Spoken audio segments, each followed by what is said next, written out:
world. You don't know what it is, but it's there. You can feel it. Get up on out the bed and start to move your balls. And seek up a word in Solomon Jones. Word. You better wake up now.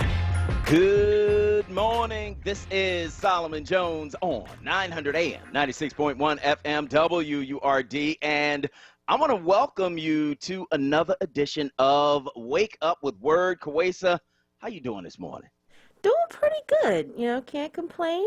Today's a better day, and just be careful, folks outside walking. There's a lot of black ice, clear ice out there. Wow. So it's a little, a little slippery out there. Slippery. Almost slipped a few Okay. times. Okay, several times, but You didn't fall, No, did you? I didn't. I didn't All fall, right. but woo! There was that came one close. time I came so close.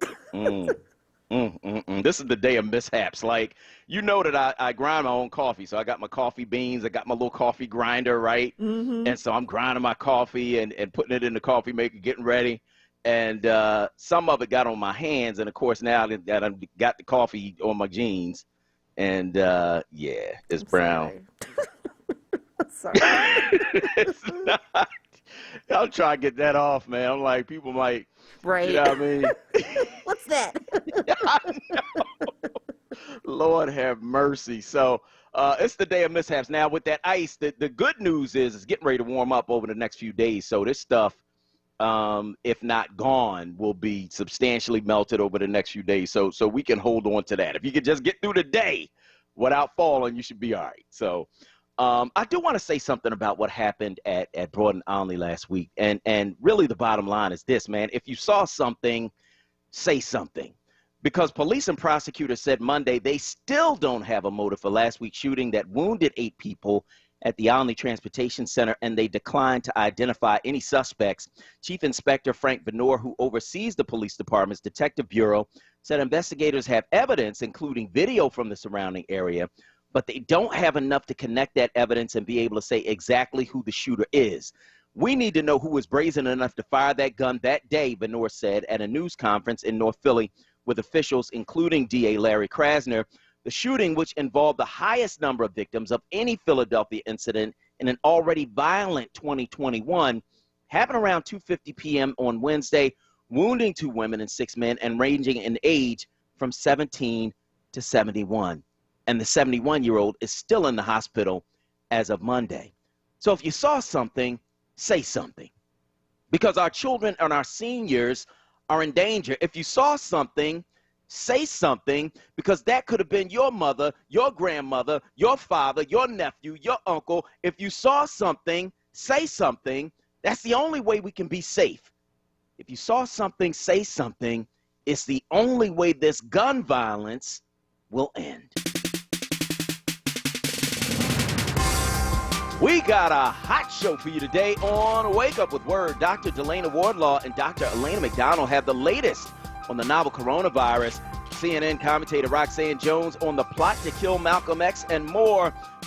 The City Commissioner Lisa Daly talks mail-in ballots for the upcoming election. Plus, Jardé Allen and Anasha Bradshaw on of In the Moment Financial Services talk taxes. And as always, we've got you, our listeners, calling in at 215-634-8065, a toll-free 1-866-361-0900. Hit us on Twitter and Instagram at onWURD, or you can hit me personally at Solomon Jones 1. Watch us on Facebook at onWURD. But first, it's the big 3, the news stories you need to know to kick off your day right here on Wake Up with Word. Story number 1, the Supreme Court cleared the way for a New York prosecutor to obtain former President Donald Trump's tax returns, dealing a massive loss to Trump, who has fiercely fought to shield his financial papers from prosecutors.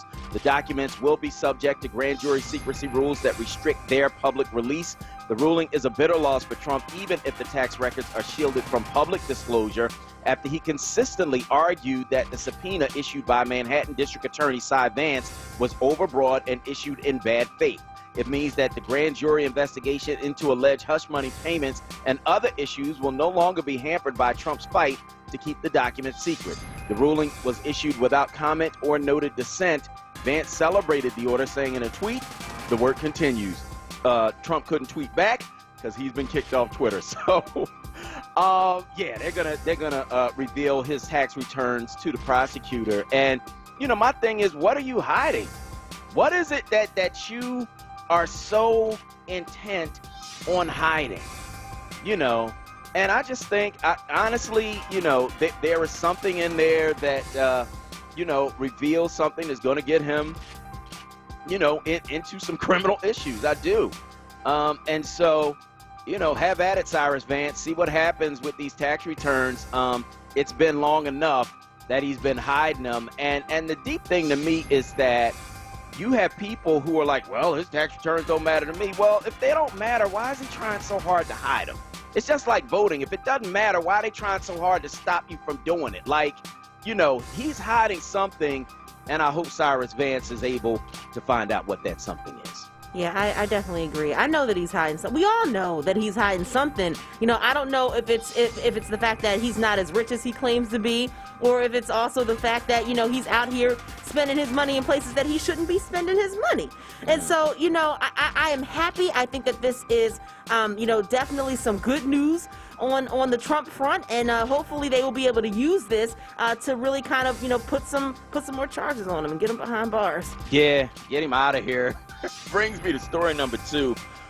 We remember the story of Elijah McClain. He is he was a young man who was just different, and he was stopped by Colorado police and paramedics in 2019, and he died. Aurora, Colorado, the police there had no justification to stop or use force to detain McClain, and responding paramedics sedated him with ketamine without conducting anything more than a brief visual observation of the 23-year-old black man, according to a panel of medical and legal experts appointed by the city council, which commissioned the report. McClain was stopped on August 24, 2019 in Aurora by officers answering a call reporting a suspicious person in the area. The initial stop of McClain was questionable, as none of the officers articulated a crime that they thought Mr. McClain had committed, was committing, or was about to commit, the report found. This decision had ramifications for the rest of the encounter, according to findings. A chokehold was used during the confrontation, and he was injected with ketamine, with authorities believing he was in a state of excited delirium and posing a threat to officers, authorities have said. Based on the record available to the panel, we were not able to identify sufficient evidence that Mr. McClain was armed and dangerous in order to justify a pat-down search. The panel also notes that one officer's explanation that Aurora officers are trained to take action before it escalates does not meet the constitutional requirement of reasonable suspicion to conduct a stop or frisk. McClain was 5'7" and 140 pounds, right? Come on, man. He was no threat to anybody, man. He was given ketamine that would have been proper for a man weighing 190 pounds, according to the panel's finding. 5'7", 140 pounds, and meek. This guy was meek, man. He wasn't somebody who was a threat. He was trying to cooperate with them, man, and they killed him, man. And somebody need to go to jail. Yeah, somebody needs to go to jail. Some of his last words were, "I can't breathe. I have my ID right here. My name is Elijah McClain. That's my house. I was just going home. I'm an introvert. I'm just different. That's all. I'm so sorry. I have no gun. I don't do that stuff." I mean, he was pleading with them, his last words. And they didn't see him as human. Nope. They didn't see him as someone who was worthy of being treated like a person. They killed this young man. They killed him. And then the investigation stopped short of racial bias, but we all know as black folks, we do. Yeah. He was suspicious because he was black. And here's the thing, man. Aurora, Colorado is the same place where a white man walks into a movie theater, kills 12 people, injures 70 more, and is taken alive. That's Aurora, Colorado, right? And so you just need to understand that racial bias is real, and it can cost us our lives, and it needs to cost some of those officers their freedom. Which brings me to story number 3. More than 50 years after Malcolm X was assassinated at the Audubon Ballroom in New York at the hands of members of the Nation of Islam, allegedly, New information about the role FBI NYPD played in the targeting of the black nationalist leader has emerged this weekend, which marked the 56th anniversary of X's killing. 3 of his daughters held a press conference with the cousin of a now deceased New York City Police Department officer to share a letter in which the former cop implicates himself, the NYPD, and the FBI in targeting Malcolm X. Officer Raymond Wood had authorized the letter to be shared publicly by his cousin after his death, reports The Guardian. In it, Wood confessed that as an undercover officer, he participated in actions that were deplorable and detrimental to the advancement of my own black people. Those actions included infiltrating civil rights organizations in New York City in the mid-1960s during the height of the movement. Under the direction of my handlers, I was told to encourage leaders and members of civil rights groups to commit felonious acts, wrote Wood. He added that his supervisors devised a plot to bomb the Statue of Liberty, which he drew two key members of Malcolm X's security detail into, subsequently leading them to be arrested just days before Malcolm X was meant to speak at the Audubon in Harlem. And we all know what happened there. He was assassinated at the venue on February 21st, 1965, and 3 members of the Nation of Islam were arrested and convicted in his killing. In his letter, Wood says one of those men, Thomas Johnson, was wrongfully convicted to protect his own cover and the secrets of the FBI and NYPD. Johnson, who was also known as Khalil Islam, died in 2009. The date and circumstances of Wood's death have not been made public. And so the family of Malcolm X is now calling for a probe into the information shared in this letter. Given that the FBI was following Malcolm X, given that they were recording Malcolm X, given that they were surveilling Malcolm X, you know, to the point where, and we just watched the movie, my wife just watched it, I watched parts of it, it's long, and I was working, so I couldn't, but you know, I remember vividly the part of the movie, and this, of course, comes from his autobiography, where he says that as he's in Mecca, there are 2 white men following him, and his guess was that they were from the CIA. And, you know, it's a deep, deep thing, man, to think that the government would be involved in killing the leaders of movements. But given what I've seen in recent days, man, not even years, you know, I think that it is absolutely plausible that the FBI had something to do with Malcolm X's murder. I think that that this letter should be investigated. I think his family should be listened to, and I think that the case should remain open. And wherever it leads, it leads. But they were committed to smearing black leaders. They were committed to using people to infiltrate these movements. They were committed to using people who were black as spies, right? As saboteurs, as people who would tear down these movements. And it's interesting, man, that, you know, our knowledge of history has kind of led us in a way where many of our movements now kind of decentralized. And that's because our young people understand that if you can't identify, you know, one person who embodies the movement, then you can't kill the movement. You can kill that person, but you can't kill the movement. And so, you know, Malcolm X, I want to know what you guys think. I know a lot of you guys are into conspiracies, but I don't know that this is far-fetched. I really don't. I think this is something that is entirely plausible, and I think it's something that needs to be investigated. Did the FBI have anything to do with the murder of Malcolm X? 215-634-8065. That is 215-634-8065. That is the number you can call to get in on the conversation right here at WURD Radio. Let us know where you are on these various things we are talking about on this morning show. 215-634-8065 is the number that you can call to get in on the conversation right here at WURD Radio. Of course, the thing locally that matters most to me is that we begin to solve what's happening with this gun violence, and that means that in a case like Broad and Olney, where you had 7 or 8 people shot, that if you were there and you saw something, you need to say something. And you don't have to do it publicly. You don't have to do it in a way where they know who you are. You don't have to do it in a way where you are identifiable, where you have to be on the stand. You could give them, a tip, right? But that needs to be solved, because what it means when somebody just opens fire at Broad and Olney in the middle of the day is that you have somebody who not only doesn't care about your life, they don't care about their own. When you have somebody who's willing to shoot somebody who's 71 years old, and then on the other end of it, shoot somebody who's 17, you have somebody who has no respect for our youth, no respect for our elders, no respect for themselves. You have somebody who's a danger to the community. So if you saw something, you need to say something. And that doesn't mean that you are, some kind of snitch. Snitches are people who are involved in crime and tell on those who are involved in it with them so that they can get a lesser sentence, so that they can get a break, so that they can get a deal.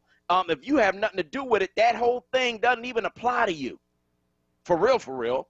And so if you saw something, say something, because this person, man, is a danger to our community.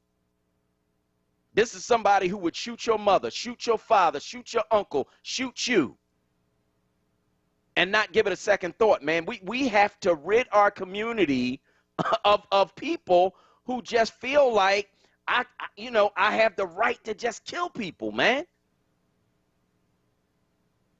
and don't want to change. Now, if in fact you are willing to do something different with your life, then we can help you. But if not, we got to help us and get you out of here, man. For real. That's where I'm at. That's where I'm at. I watched that shooting in that bowling alley the other day, man, and it broke my heart. You don't know how many times I've taken my family to that bowling alley, right? Go to the arcade, go to the little restaurant next to it, bowl for a couple of hours, just have some family fun, man. It was a safe, nice place. And you come in there and just shoot it up. So now, I, as a longtime customer, right, next time I go up there, because it's in a white area, right, they're going to be looking at me. And so, and that's just the reality.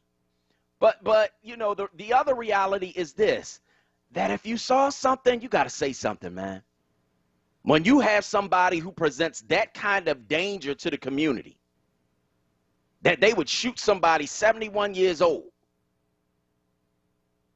and shoot 7 other people in between. Innocent bystanders, people waiting for the bus, people trying to go to work, people living their lives, people who are like the vast majority of us, doing what they have to do to get by. If you saw something at Broad and Olney, you need to say something. We're going to go to break. On the other side, we're going to continue the show right here on WURD. Recovery starts with a call. Pennsylvania's Substance Use Disorder Hotline is staffed by real people who are trained to help. They're here 24 hours a day, 7 days a week. They'll get you or your loved one into treatment regardless of your access to insurance. If you or someone you know is suffering from addiction, call 1-800-662-HELP. Recovery starts with a call.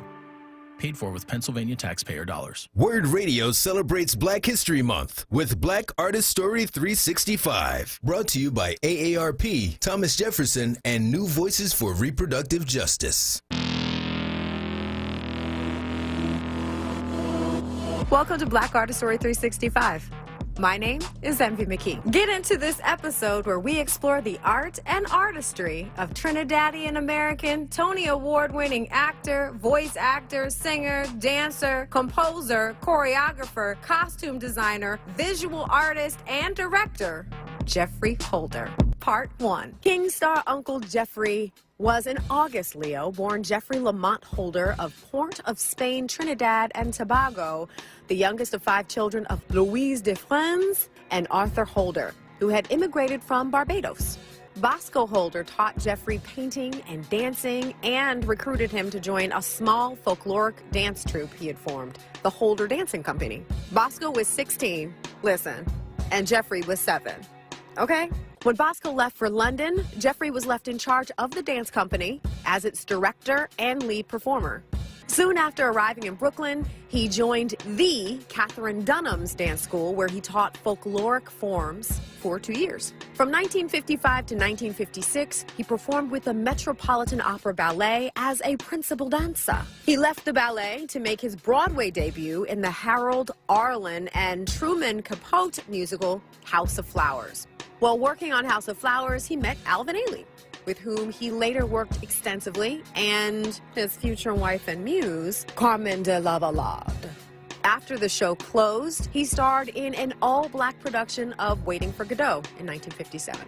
As a choreographer, because you know he's got all them lists of things that he was masterful at, Holder created dance pieces for many companies, including Alvin Ailey, American Dance Theater, for which he provided choreography, music, and costumes for Prodigal Prince in 1967, and the Dance Theater of Harlem, for which he provided choreography, music, and costumes for Douglas in 1974. He was director, costume designer, and choreographer, as we mentioned, in The Wiz in 1974. And in 1978, he directed and choreographed the Broadway musical Timbuktu.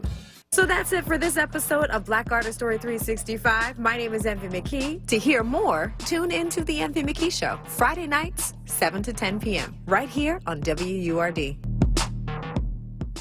Black Artist Story 365 was brought to you by AARP Pennsylvania, Thomas Jefferson, and New Voices for Reproductive Justice. Join WURD's Charles Ellison on Tuesday, February 23rd at 10 a.m. for a special broadcast in partnership with Philadelphia Forum for Faith, Law, and Giving for a conversation on the legacy of Reverend Dr. Leon Sullivan as we celebrate his extraordinary accomplishments and explore how we replicate and expand his strategies to build and sustain community and economic development. This discussion will feature community leaders in conversation with Charles Ellison. You won't want to miss this special broadcast, Tuesday, February 23rd at 10 a.m. exclusively on WURD Radio, 96.1 FM and 900 AM WURD. Streaming live on wordradio.com and the WURD Radio app, or watch live on WURD TV via Facebook and YouTube. Now, a traffic update on WURD Radio.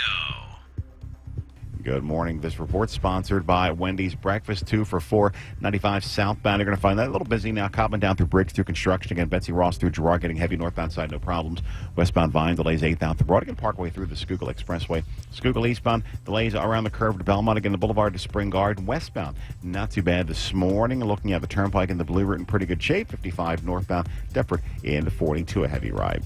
Have you been wrong by bad breakfast? Get the breakfast you deserve with Wendy's Breakfast 2 for $4. Pick 2 fresh breakfast sandwiches for just $4, like their honey butter chicken biscuit, classic sausage, egg and cheese, or classic bacon, egg and cheese at participating Wendy's for a limited time. Single item at regular price. For more traffic information, log on to sigalert.com. Jim Bachman with your Philadelphia area traffic. Back by popular demand. It's Wake Up with WURD, hosted by Solomon Jones.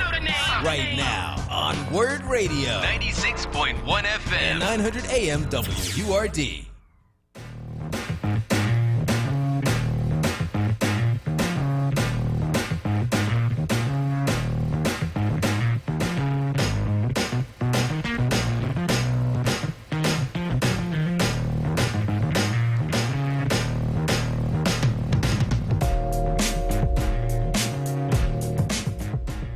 Good morning. This is Solomon Jones on 900 AM, 96.1 FM, WURD, and I'm going to welcome you back to Wake Up with WURD. We are, of course, taking your calls at 215-634-8065. That is 215-634-8065.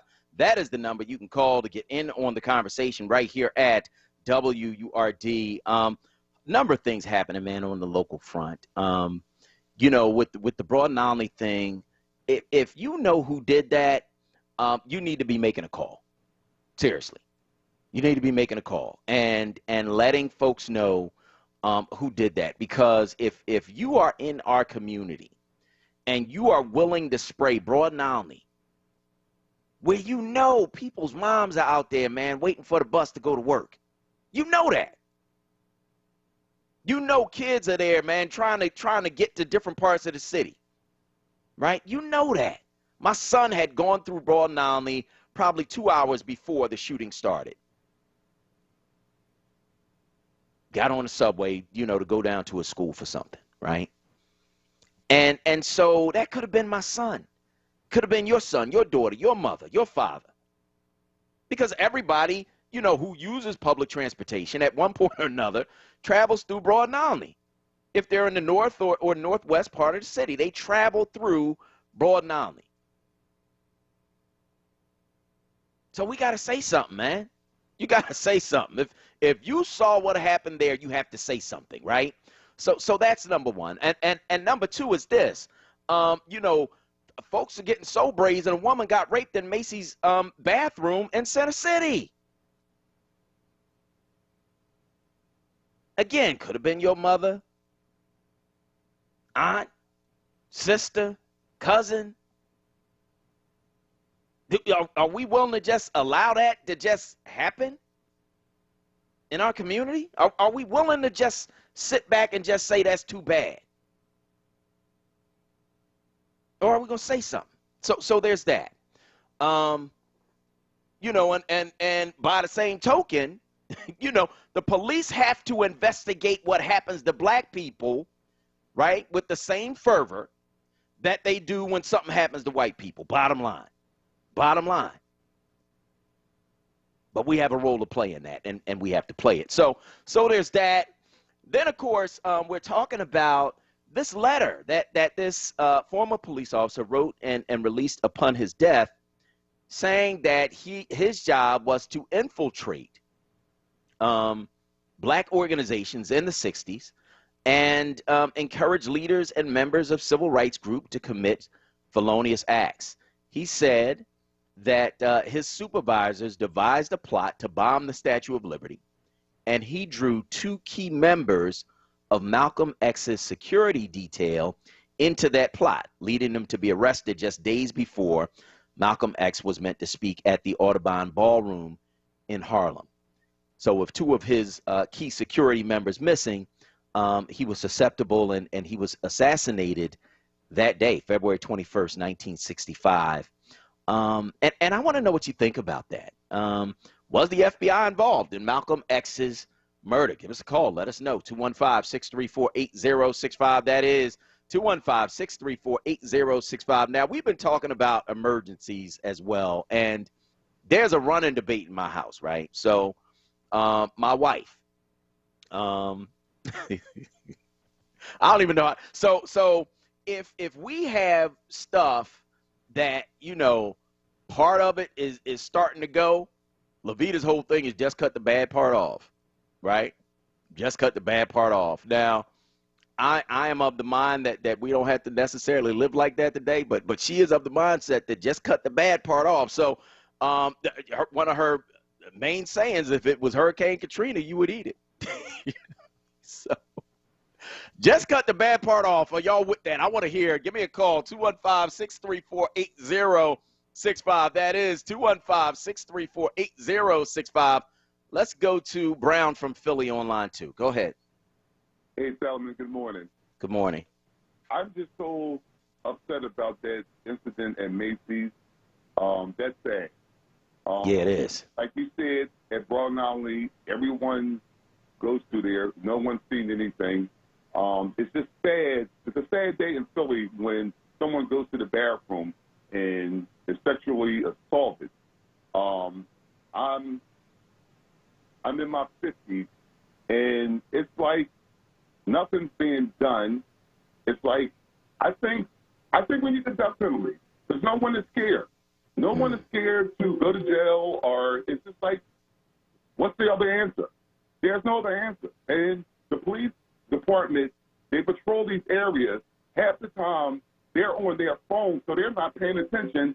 The only time they pay attention is when a call comes through and it's gunshots being fired in neighborhoods. No one is paying attention. It's like with the police department, it's like a check now. Okay, I'm doing my 7 to 5, and I'm done. It's unacceptable, and my heart goes out to the man just everybody. We just got to come together. It's enough talking. We got to start falling in and putting these criminals away. Enough is enough. I hear you, man. I want to thank you so much for your call this morning on WURD Radio. Let's go to Brother Joe from Germantown on line 1. Go ahead, Brother Joe. Hey, Brother Simon, Quinn Christian. How y'all doing today? Good. How are you?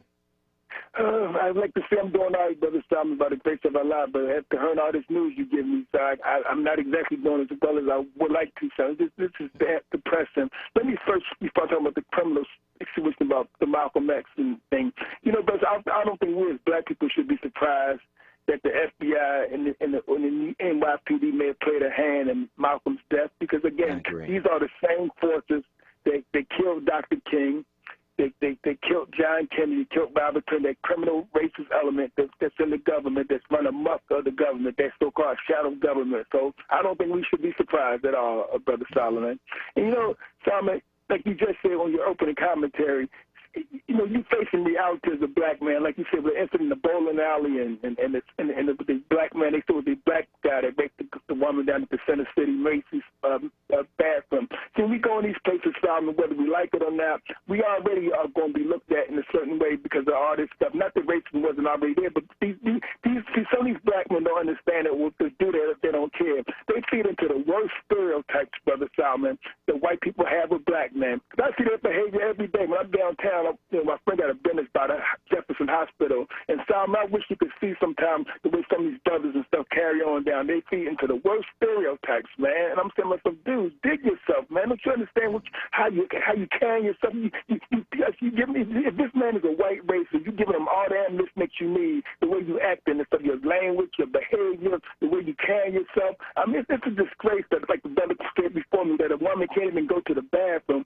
without some fag punk raping and robbing and sexually assaulting her, like I say in the bowling alley. What kind of 17-year-old? What so that mindset has to be changed, like you said yesterday, Solomon. That you so full of hate and anger that you shoot somebody 15 times in a bowling alley. And I mean, come on with this foolishness, man. This stuff has got to stop, like the brother said before me, man. It's just insane. And same with bowling alley. You show no regard for nobody's life, like you said, Brother Simon. You got children. You got people waiting for the bus to go to work, coming from work. And something with school time, maybe kids might be going to school for after-curricular activity, whatever they might be there for, and you just spraying the corner with no regard for nobody's life, man. I'm like the brother, man. I'm not a death penalty advocate, but some of these Negroes, they need the death penalty. I'm just going to be honest, some of them deserve it because they scumbags. They deserve it, man. That's just the way I feel, good brother.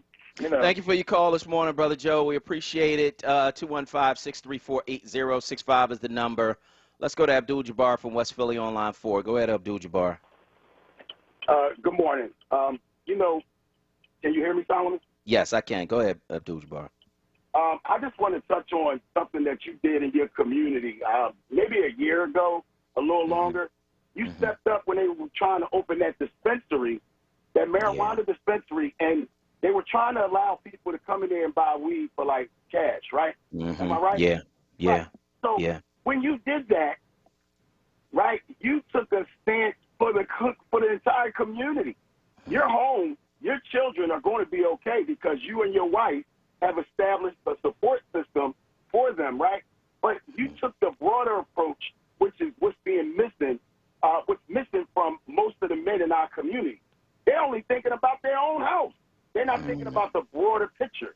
So when we got these young people running around here, everybody and their moms smoking blunt, getting high every day, this degeneracy has been festering for a long time.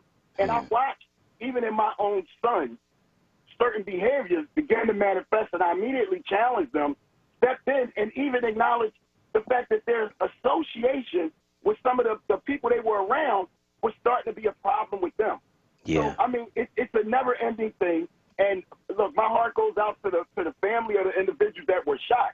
This stuff is going to continue unless we give the people in the community enough sense to realize they got our protection. That's what I'm pretty much trying to say.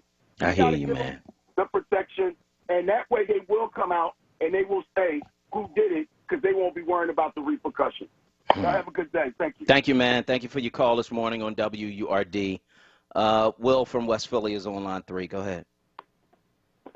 Solomon, how are you? I'm good. How are you? I'm well. Man, it's peace on Malcolm X. I can go on go on and on about it for hours. Malcolm X, God bless his soul, had himself in a very peculiar pickle. Most folks don't know that the FBI had been surveilling Malcolm X before he had even joined the Nation of Islam, because he wrote a letter to the president while he was in prison. That put him on a spot. It's and black leaders. It goes back to when Malcolm, amongst other people, first got on under the investigation of the FBI. Okay. But when you add the FBI, the government, in this case, Bossy, so you have the New York police special group that's investigating him in the Nation of Islam, the FBI investigating him in the Nation of Islam, and then we have to be honest, in every religion, there's criminal elements. The mob boys, they Catholics, right? They're people who engage in criminal behavior who still have a religion. And then there are also religious zealots.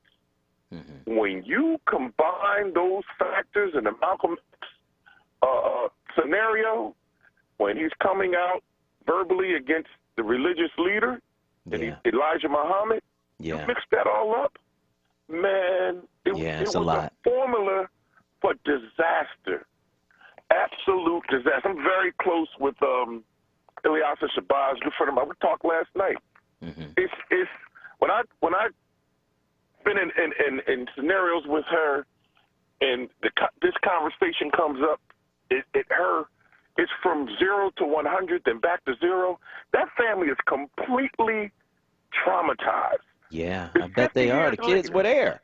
Yeah, it's completely traumatized. Yeah. And so I'm happy that they're taking this route, because just like the King family was able to receive some form of reparations from the government, hopefully as this thing unfolds, they will be able to do so as well, because surely they won't be able to get a dime from the people who actually pulled the trigger. Yeah, no, I agree, and I want to thank you for your call this morning on WURD. I think you're right.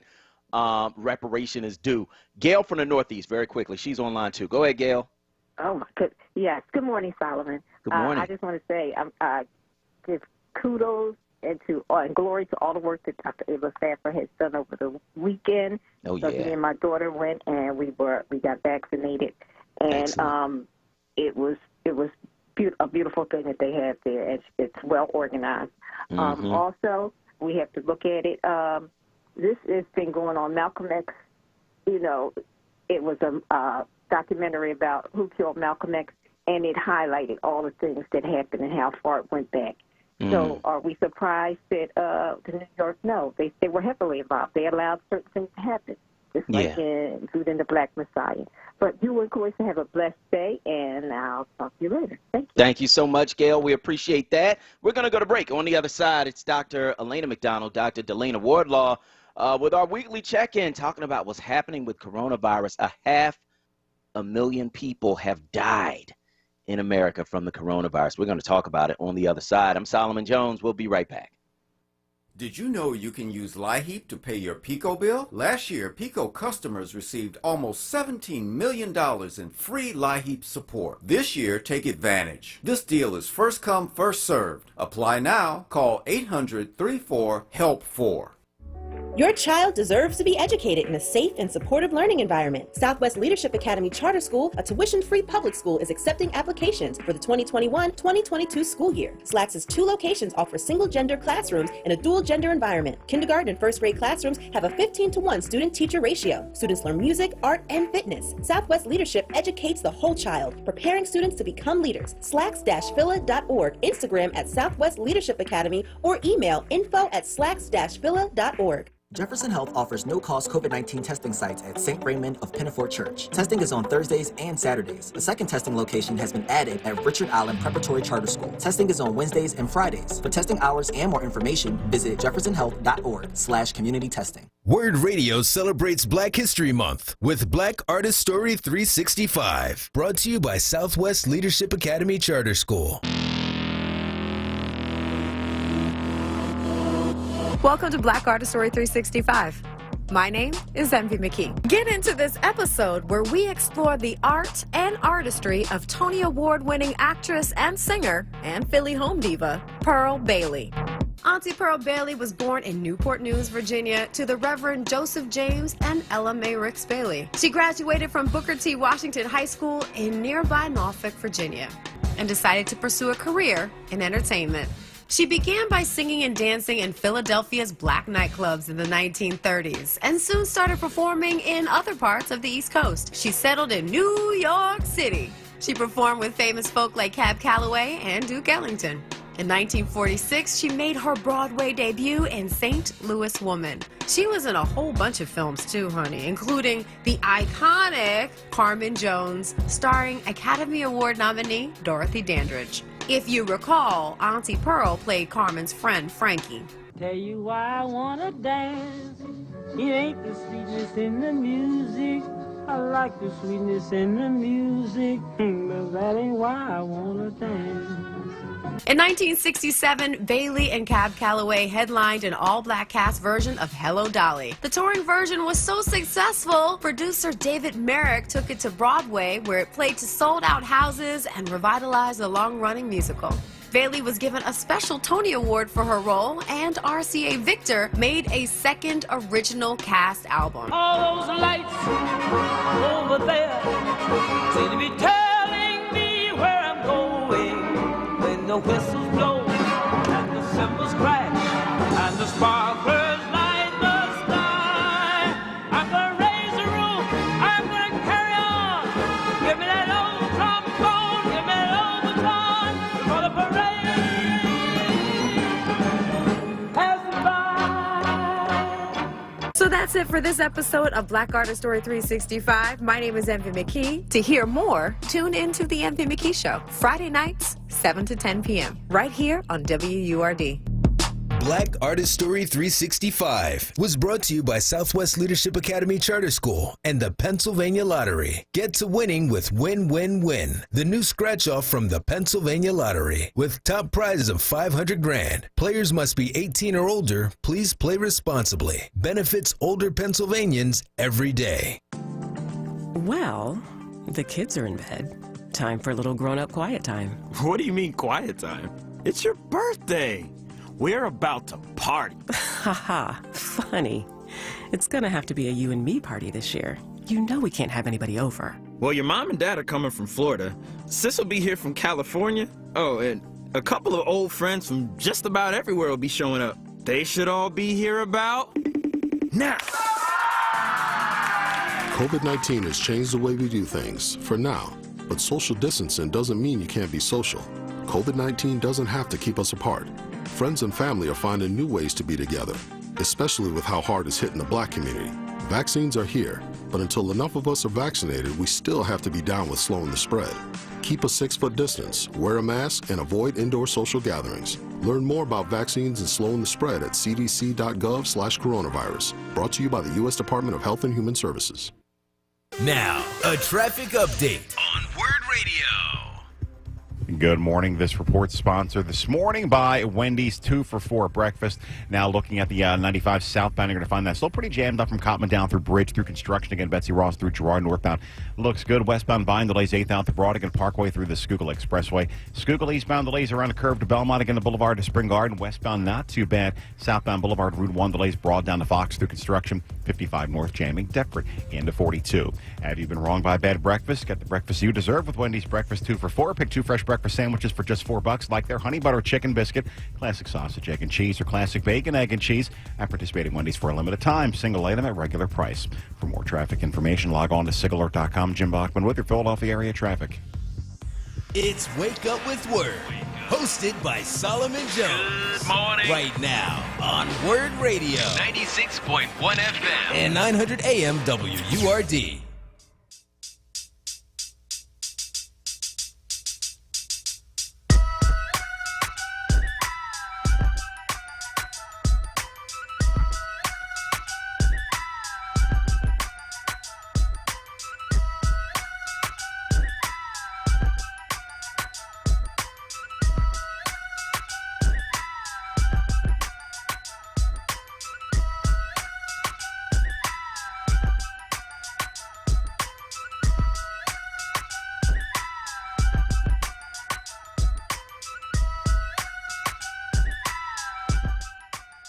Good morning. This is Solomon Jones on 900 AM, 96.1 FM, WURD. I'm going to welcome you back to Wake Up with Word. Joining us now, Dr. Elena McDonald and Dr. Delana Wardlaw. They are board-certified physicians, and they are twins. Doctors, good morning.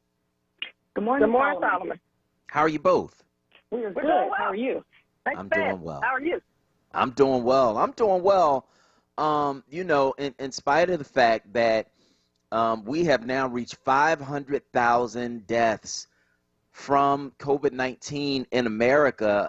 Dr. Fauci said we are doing worse than most countries. And, you know, why is that? First of all, Dr. McDonald, I'll start with you. Why is it that we are doing worse than most countries with this disease? I believe that we're doing worse because we did not have regulations in place across the board. I believe this started from the top up when we started to realize what a devastating disease process this was. We should have quickly gone into, you know, shut down modality system across the country, mask mandates across the country, testing that was available more readily, and getting the vaccine rolled out more quickly. So those are the reasons that we're in the place that we are. We are the most advanced country in the world, and we are the leader of the free world, and we are doing terrible with managing the coronavirus. So we're at 500,000 deaths, as you said. In the beginning, when they said 200,000, we scoffed at that. We're at 500,000 deaths, 500,000 deaths now, and we need to start to go down. We've been going up and up and up. We need to start going down. Yes, we're seeing the number of hospitalizations go down. You know, the number of deaths have decreased, but we're still at 500,000 deaths. And we need to put some things in place to get this to turn this around. Dr. Wardlaw, I want you to comment on that, but also, what do we need to do going forward? We're at 500,000. We're at 500,000 people have died from this thing. Why are we there, and what do we need to do going forward?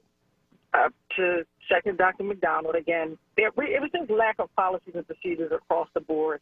It looks like we're starting to turn that around some with the Biden administration. You know, he has mask mandates in place, putting in some policies and procedures for testing as well as vaccine administration, getting these sites, these mass vaccination sites rolling. I think the assistance with FEMA is absolutely necessary to get the mass vaccination sites rolling in an effective manner in several areas. And I just think that we have to continue to educate and advocate. And I know that we see people at long lines at vaccination sites, and that is fantastic, Solomon. I was so proud of the Black doctors this weekend. Fantastic. But again, African Americans are still only 19% of people getting vaccinated in this city. Still, majority of the people getting vaccinated are not African Americans. So we still have to reach that population that is not motivated to show up to the site. So we still have to do that. And it's not just African Americans, of course, that's our community, but we need everybody to be vaccinated to reach this herd immunity. Yeah, now the Black doctors did, I think, about 4,000 people over their 24-hour vaccination, which was fantastic, down at the Leah Core Center. I happened to be passing through there, and the lines, because there were several lines, they had, you know, different people in different lines, were around the block, and that's a big block, and so just fantastic work by the Black Doctors COVID-19 Consortium on that. Now, there's supposed to be another facility that's going to be opening at the Pennsylvania Convention Center. The White House COVID-19 Task Force announced that the other day. They talked about having the capacity to vaccinate 6,000 people in a day. Have either of you been contacted about that? Are local doctors going to be involved in that? Dr. Wardlaw, I'll start with you on that one and then go to Dr. McDonald. Solomon, we have not been contacted on that site. I don't know if any other doctors have been contacted on that site.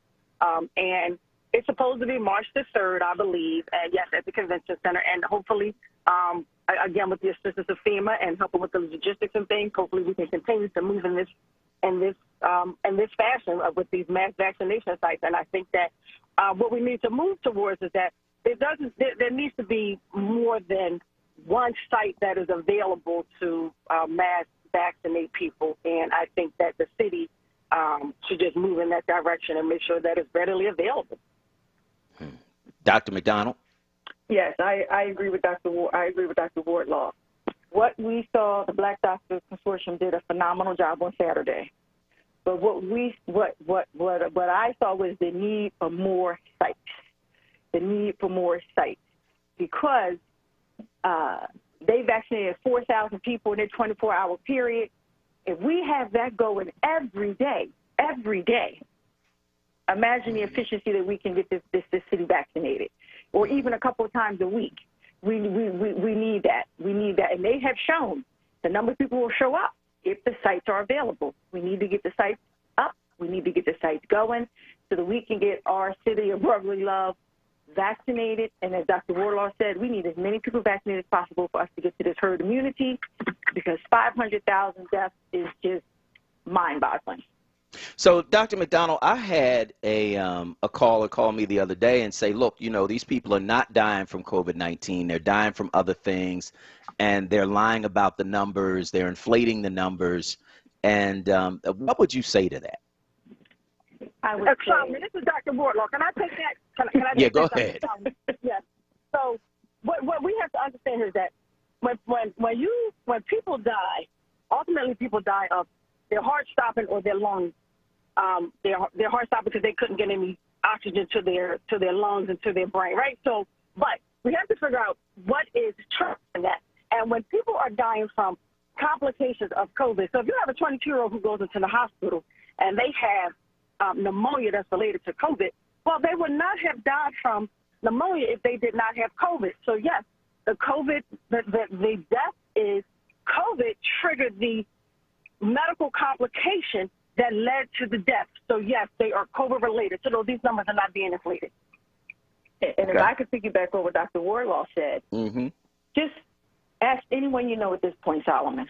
We can ask anyone we know. This is not a disease that is across the world, on another continent. This is not a disease that's across the country for any of us anymore. Ask anyone. Do you know someone who has had COVID? Do you know someone who has died from COVID? Everyone at this point, I would bet quite a bit of money that I probably don't have. Everyone knows someone who's had it, who has died from it at this point in time. So these numbers are very real.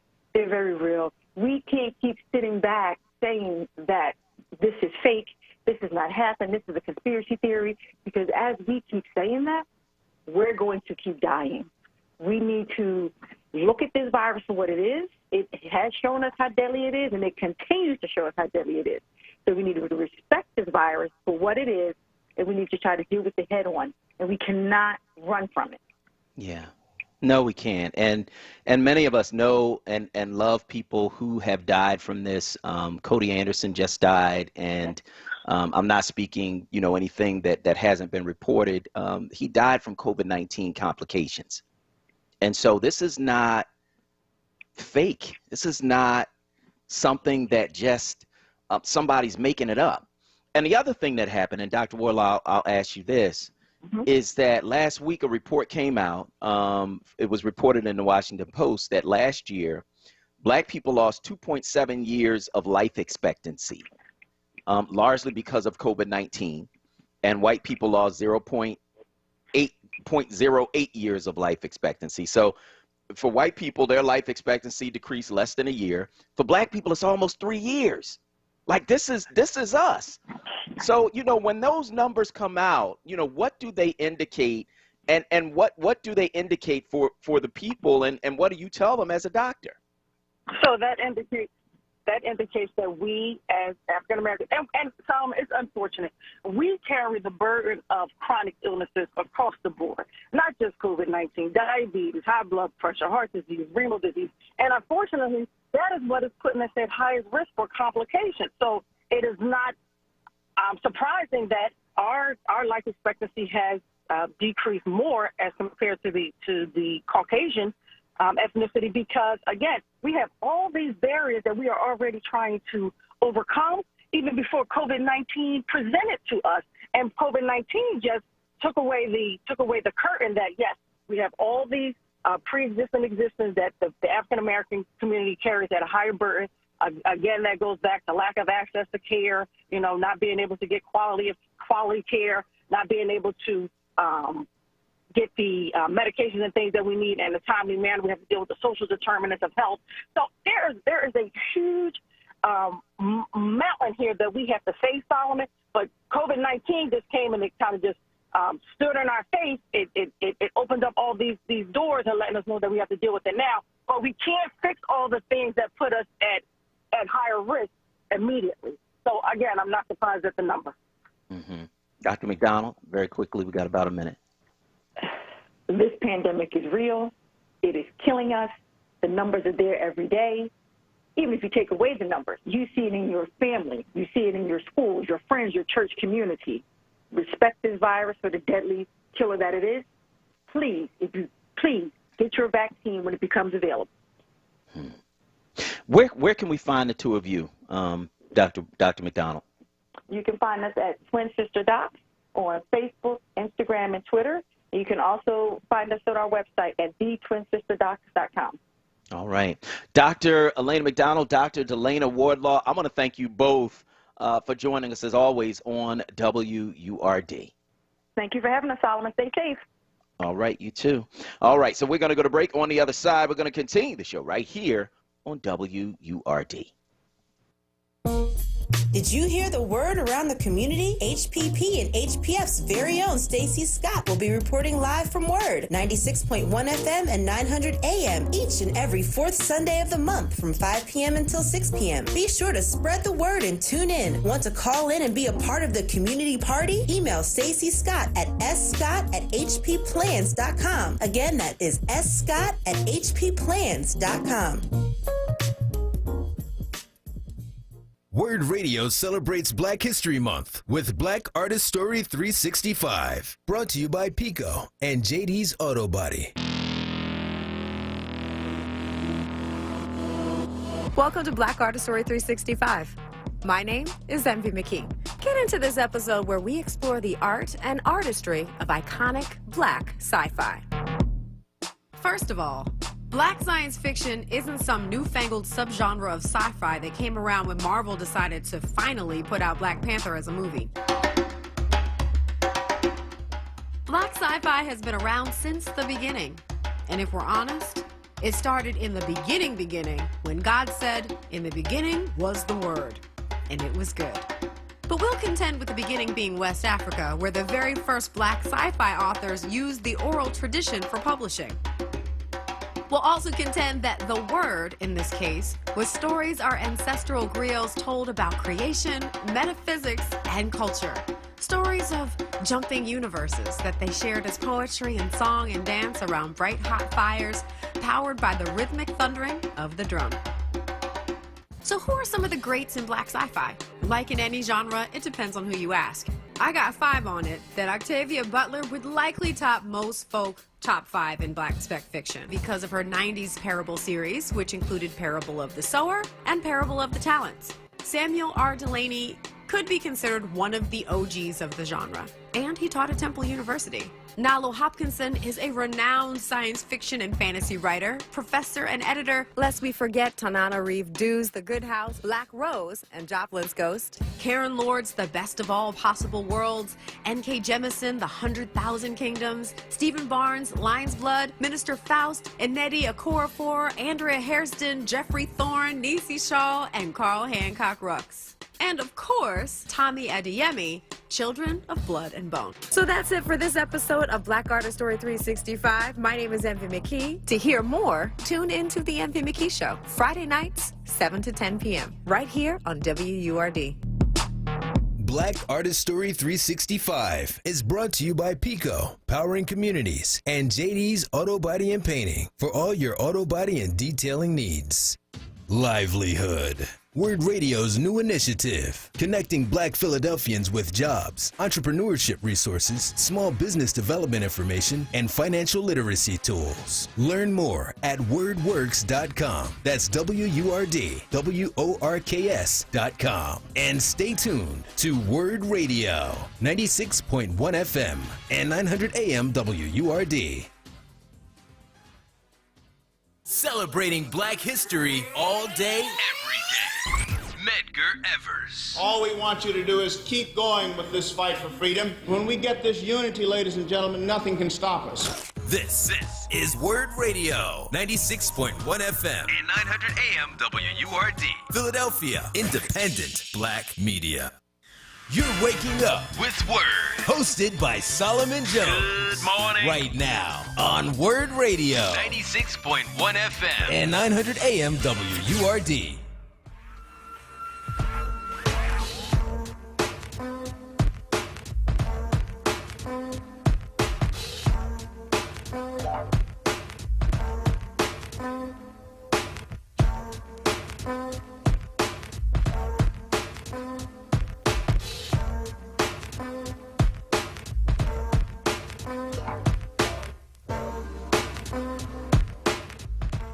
Good morning. This is Solomon Jones on 900 AM, 96.1 FM, WURD. And I want to remind you that WURD Radio is a devoted team of hosts, producers, and staff doing everything we can to serve Black people.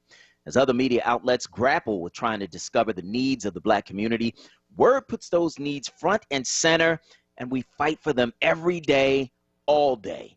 As we enter the final week of Black History Month, we know that our work is a part of history, a history of Black voices that refuse to be silenced. We honor and call the names of those who've made Black history. There's Mary McLeod Bethune, James Baldwin, Garrett Morgan, Elijah McCloy, Malcolm X, Cody Anderson, and the list goes on and on. But how are you making history? This is one of the most challenging times in history, and we need you to stand with us. For $90 a year, just 24 cents a day, you can take action. Let us know what we do matters to you. Sign up today at wordradio.com/join now and type in the name of a person in Black history that you honor or the host that sent you, and let your voice be heard.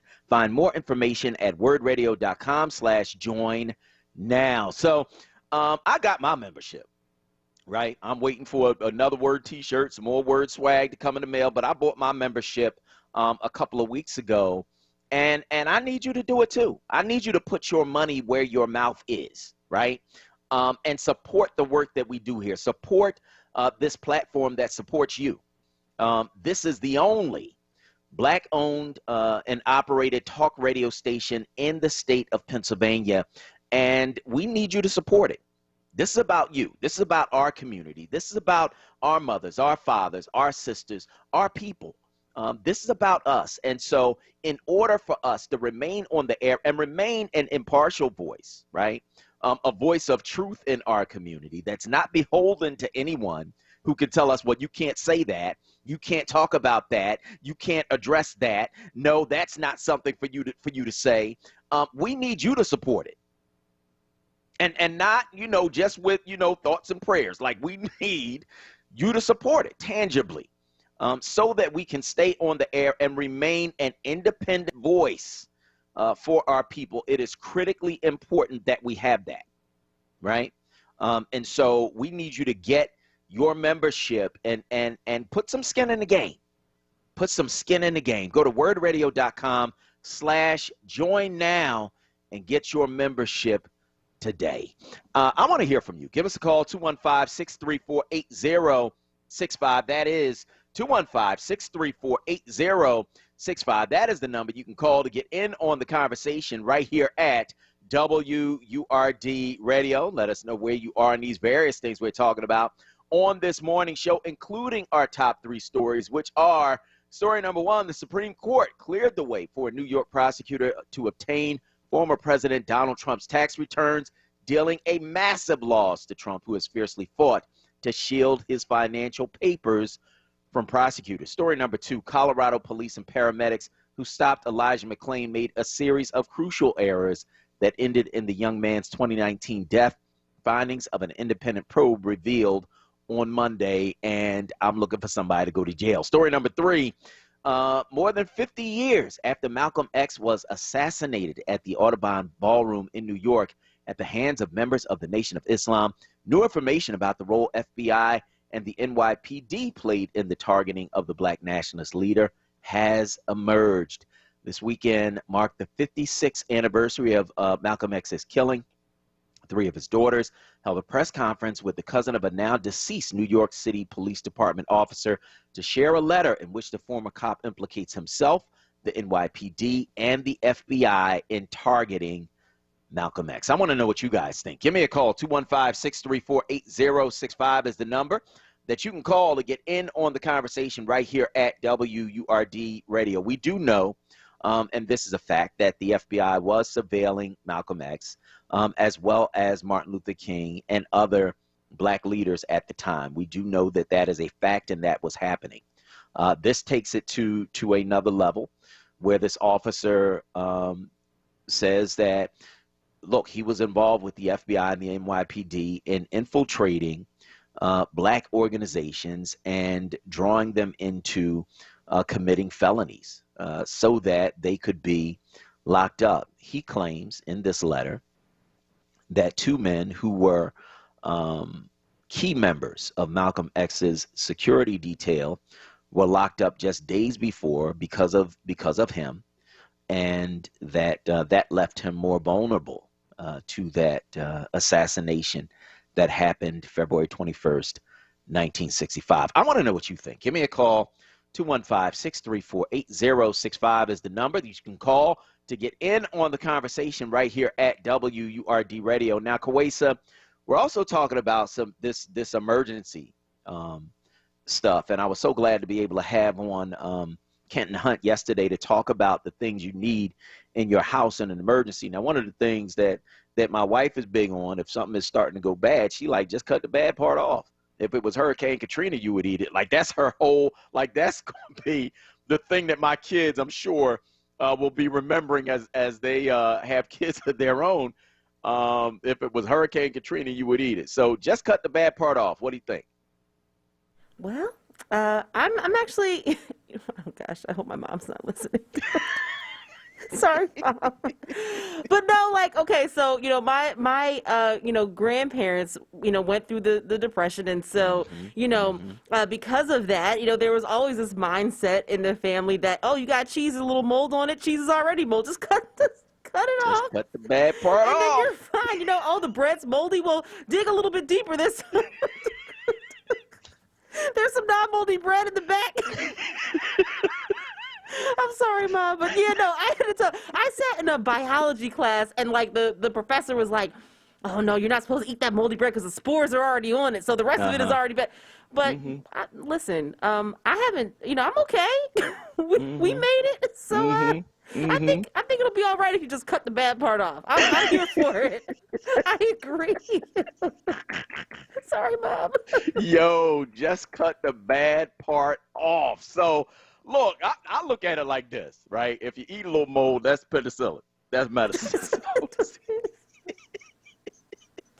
That's helping you anyway. So I want to know what you guys think. Give me a call, 215-634-8065.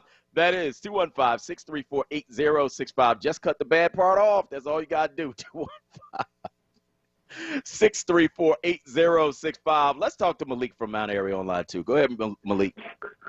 Good morning, Solomon. Good morning, Kawesa and WURD. Good morning. It's what I heard on Saturday is kind of, I knew it, but now you confirmed it. But what I give credit, and what we have to do is thank the guy that published it, Reggie Brown, who, for the officer, Ray Brown. You got to say their names because it takes a lot of courage to tell the truth. Because imagine how painful it was to know literally what your actions caused, and you can't say nothing. Yeah. And if you do, you already seen what they'll do to him. I'm just an average dude. I ain't nobody. Right. And this is a person that's in the public eye every single day. And then I watched a documentary where one of the heads of a commissioner of the NYPD said we followed him 24 hours a day, 7 days a week, no matter where he was. So amazingly, just imagine this. Amazingly, the day of, we ain't got nobody within 10 blocks of him, except two guys that were upstairs that were not paying attention. Normally, they said it would be police, because he would always talk about it. He was like, we got some enemies in here. He's like, we got some people who who are with us, and we got some people against us. And he would always make a joke about it because he would literally see NYPD in here. He knew he was being followed by the FBI and the NYPD. Now that it's coming out, it's nothing new. Now, the sad part about it is nothing's really going to happen because the NYPD knew this for 50 years that y'all was following him. This ain't no new evidence to y'all. He's literally, they verified he was a police officer, so y'all knew about it. Yeah. You can't say, oh, man, this is new evidence. No, you knew about it 50 years ago. You just didn't want it to come out. And now Ray Brown done said something. We can't keep sweeping under the rug. Eventually, we're going to have to tell the truth. And now it's out. And I'm praying for the Shabazz family as a whole. Because imagine what they're going through, like the brother said. Imagine I done dealt with this. I dealt with this, and every year everybody talks to me about it. And now the truth is coming out. Somebody, it wasn't just the Nation of Islam. Literally, it was the police and the FBI and they killed my father. And I watched it literally live in color. Man, I'm praying for them. But yeah, absolutely, man. And I want to thank you so much for your call this morning on WURD Radio. And I want to thank you for that. Let's go to Renee from West Oak Lane on line 1. Go ahead, Renee. Yeah, good morning, Solomon Waste and WRD family. I just want to elaborate on what you said, Solomon, about, like you say, if you see something, know something, say something, do something about it. The incident that happened to the lady at Macy's is extremely devastating, but she was with her husband. She's brutally sexually assaulted, raped, and robbed. I can't even imagine the mental devastation that it put on her head and her husband. And there's been rape cases where females actually wind up pregnant.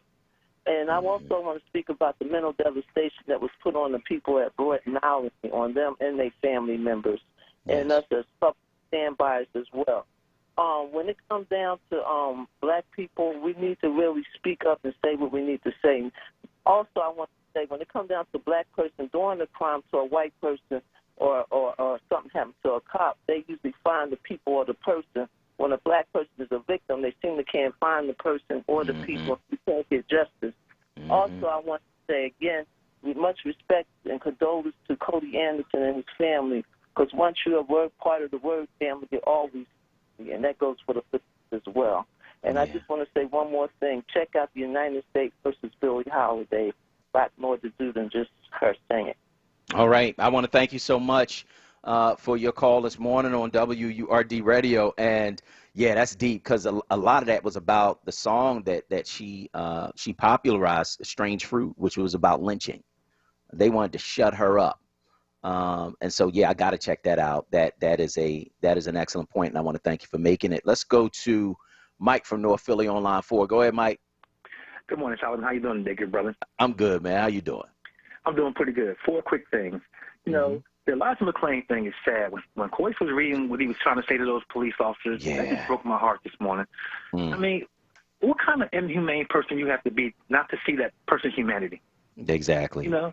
And then I was just reading a story earlier today online where the cops in Plano, Texas, locked up this guy walking home from work. He's walking in the street because of the snowstorm. They grabbed him and locked him up. Yep. What kind of police officers are you that you have this mindset? You should not have that badge and gun because you're an idiot. Okay? Now, Malcolm X was absolutely surveilled by the government, and he was killed along with the Nation of Islam and the government. They wanted him silent because think back to those times. The things he was saying were so radical. Yeah, they were. They couldn't hear black people hearing that kind of stuff from an educated black man who had some pride and dignity and stuff and wasn't going to sell out. Oh, they had to get rid of him, you know, and that's what they did, you know. Yep. And the thing of the shooting at Broughton Island, you know, a couple years ago, they killed a cop at Broughton Island. The guy shot through his jacket and killed the cop. Remember that? And I remember a cop being killed near Broughton Island at the Dunkin' Donuts. I remember that.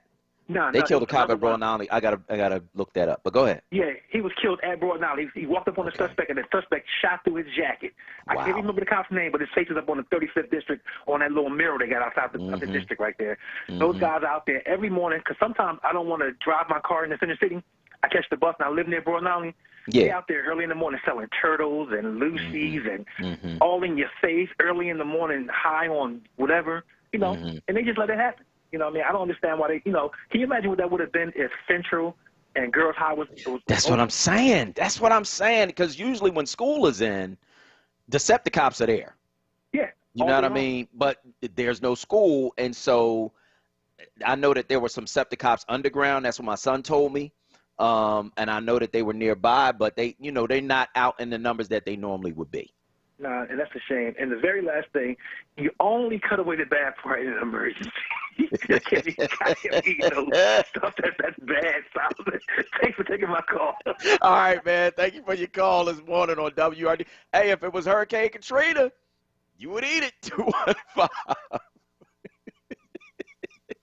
215-634-8065 is the number you can call to get in. Maurice from Southwest is on line 3. Go ahead, Maurice. Solomon, as far as Malcolm X is concerned, all you got to do is see the movie Judas and the Messiah, and that's exactly what happened to Malcolm X in full detail. It's just another version of what happens to black men that stand up for their community and put themselves out in public. The government, the police, it even goes as far as to the White House. Will make sure that you're erased. That's why we don't hear too much about leaders from Black Lives Matter, who is the leader, because they know the blueprint, so they're pretty smart with that. But as far as what you say about the crime, about people telling, and I've testified in drug trials, so I'm talking to somebody who went through it. I testified against my next door neighbor, so you know I'm crazy, you know. So, but what I'm saying is, it's up to the police commissioner to get the confidence of the people so they can testify. And by her not coming on this radio station, I think she lost a lot of confidence. Yeah, I don't know if it's just about whether or not she come on this radio station. I think it's about, and again, and Maurice, I just need to say that I was the first person to interview her on this radio station, and so when she came here. So that's not true that she don't come on this radio station. Now, she hadn't been on here in a minute, and I did actually ask them, wait a minute, let me just finish, brother. I did actually ask them to have her come on, and they said they would get back to me. They did not, right? So I just need people to know that, and we will follow up with that. But she has been on this radio station. Solomon, what I was trying to break in there, excuse me for my ignorance, she was on yesterday. Okay? The thing I'm trying to say, why is somebody else can bring her on, but you got her here? You made an effort and put full effort to make sure we had a black woman as commissioner, and she won't come to your show. That's what I don't understand. But we'll see. We'll see what happens. I mean, but what I'm saying is, why are we waiting? We all, as black people, we always making excuses of waiting for somebody. What we do. It wasn't for us and you calling for it to be. She wouldn't have this job. You know, she owes not only the black people here in Philadelphia, but she mainly owes you, because you was the head of that got her here to get them 6 figures. And if she came here and said and talked every once in a while, she would have the confidence of the people to maybe pick up that phone, maybe have enough heart to testify. Yeah, I think it's about more than her, though. And I take your point, and I don't disagree with any of that, but you know, it's about more than just her. It's about the rank and file officers on the street. It's about the officers that you see every day. It's about the guy that's patrolling your sector. It's about, you know, having those relationships. That's what it's really about. And she can certainly create that atmosphere from the head, but it's really about those guys that are supposed to be out here every day dealing with crime. And if we can't communicate with them, then that becomes a problem. I'll reach out to them again, and we'll see if we can get her back. But right now we got to go to break, because on the other side, we got to talk about voting with Lisa Daly. I'm Solomon Jones. We'll be right back. Looking for an exciting and well-paying new career opportunity? MCAP is a free manufacturing career accelerator program. In just 7 weeks, learn new career skills, earn industry certifications, and connect to manufacturing companies who are hiring. To see if MCAP is right for you, call 215-770-7101. That's 215-770-7101. MCAP is brought to you by Drexel University's Goodwin College of Professional Studies in partnership with EDSI Incorporated. MCAP is an equal opportunity program. Diverse candidates, including women and people of color, are strongly encouraged to apply. Olaniyan Adefume, author of the Book of Questions, needs your help. He is seeking out responses for an updated version of the Book of Questions Series 2. The topics of the book cover issues of religion, race, sex, economics, politics, and health. One example would be, what do you think of the Capitol riot of January 6, 2021? For more information, reach out to him directly at 215-678-3830 or email him at oadefumi@yahoo.com. Join WURD's Charles Ellison on Tuesday, February 23rd at 10 a.m. for a special broadcast in partnership with Philadelphia Forum for Faith, Law, and Giving for a conversation on the legacy of Reverend Dr. Leon Sullivan as we celebrate his extraordinary accomplishments and explore how we replicate and expand his strategies to build and sustain community and economic development. This discussion will feature community leaders in conversation with Charles Ellison. You won't want to miss this special broadcast, Tuesday, February 23rd at 10 a.m. exclusively on WURD Radio, 96.1 FM and 900 AM WURD. Streaming live on WURDradio.com and the WURD Radio app, or watch live on WURD TV via Facebook and YouTube. Now, a traffic update on WURD Radio. Good morning. This report sponsored by Staples Stores. Some busy spots on the Schuylkill Expressway this morning. Eastbound side from 202 to Gulf Mills. Your slow delays. Blue Roof through the Conshohocken Curve, jamming Montgomery through Spring Garden. Westbound delays City out to Belmont. Westbound Vine delays 95 right out through the Schuylkill Expressway. Southbound 95 jam Cobbin through Bridge through construction. Slow again Betsy Ross through Girard. Northbound side not too bad. The Boulevard Route 1 southbound jammed up from 9th Street down to Fox through that construction. 55 north, heavy Deptford into 42. Staples has what you need to keep your office or learning space clean and safe. Now at Staples, spend $30 or more on anything in the store and get 2 8-ounce First Safety hand sanitizers free. In-store only. Offer ends 2/27/21 while supplies last. See staples.com/free sanitizer for details.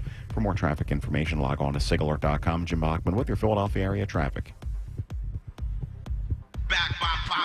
It's Wake Up with WURD, hosted by Solomon Jones. Right now on WURD Radio, 96.1 FM and 900 AM WURD.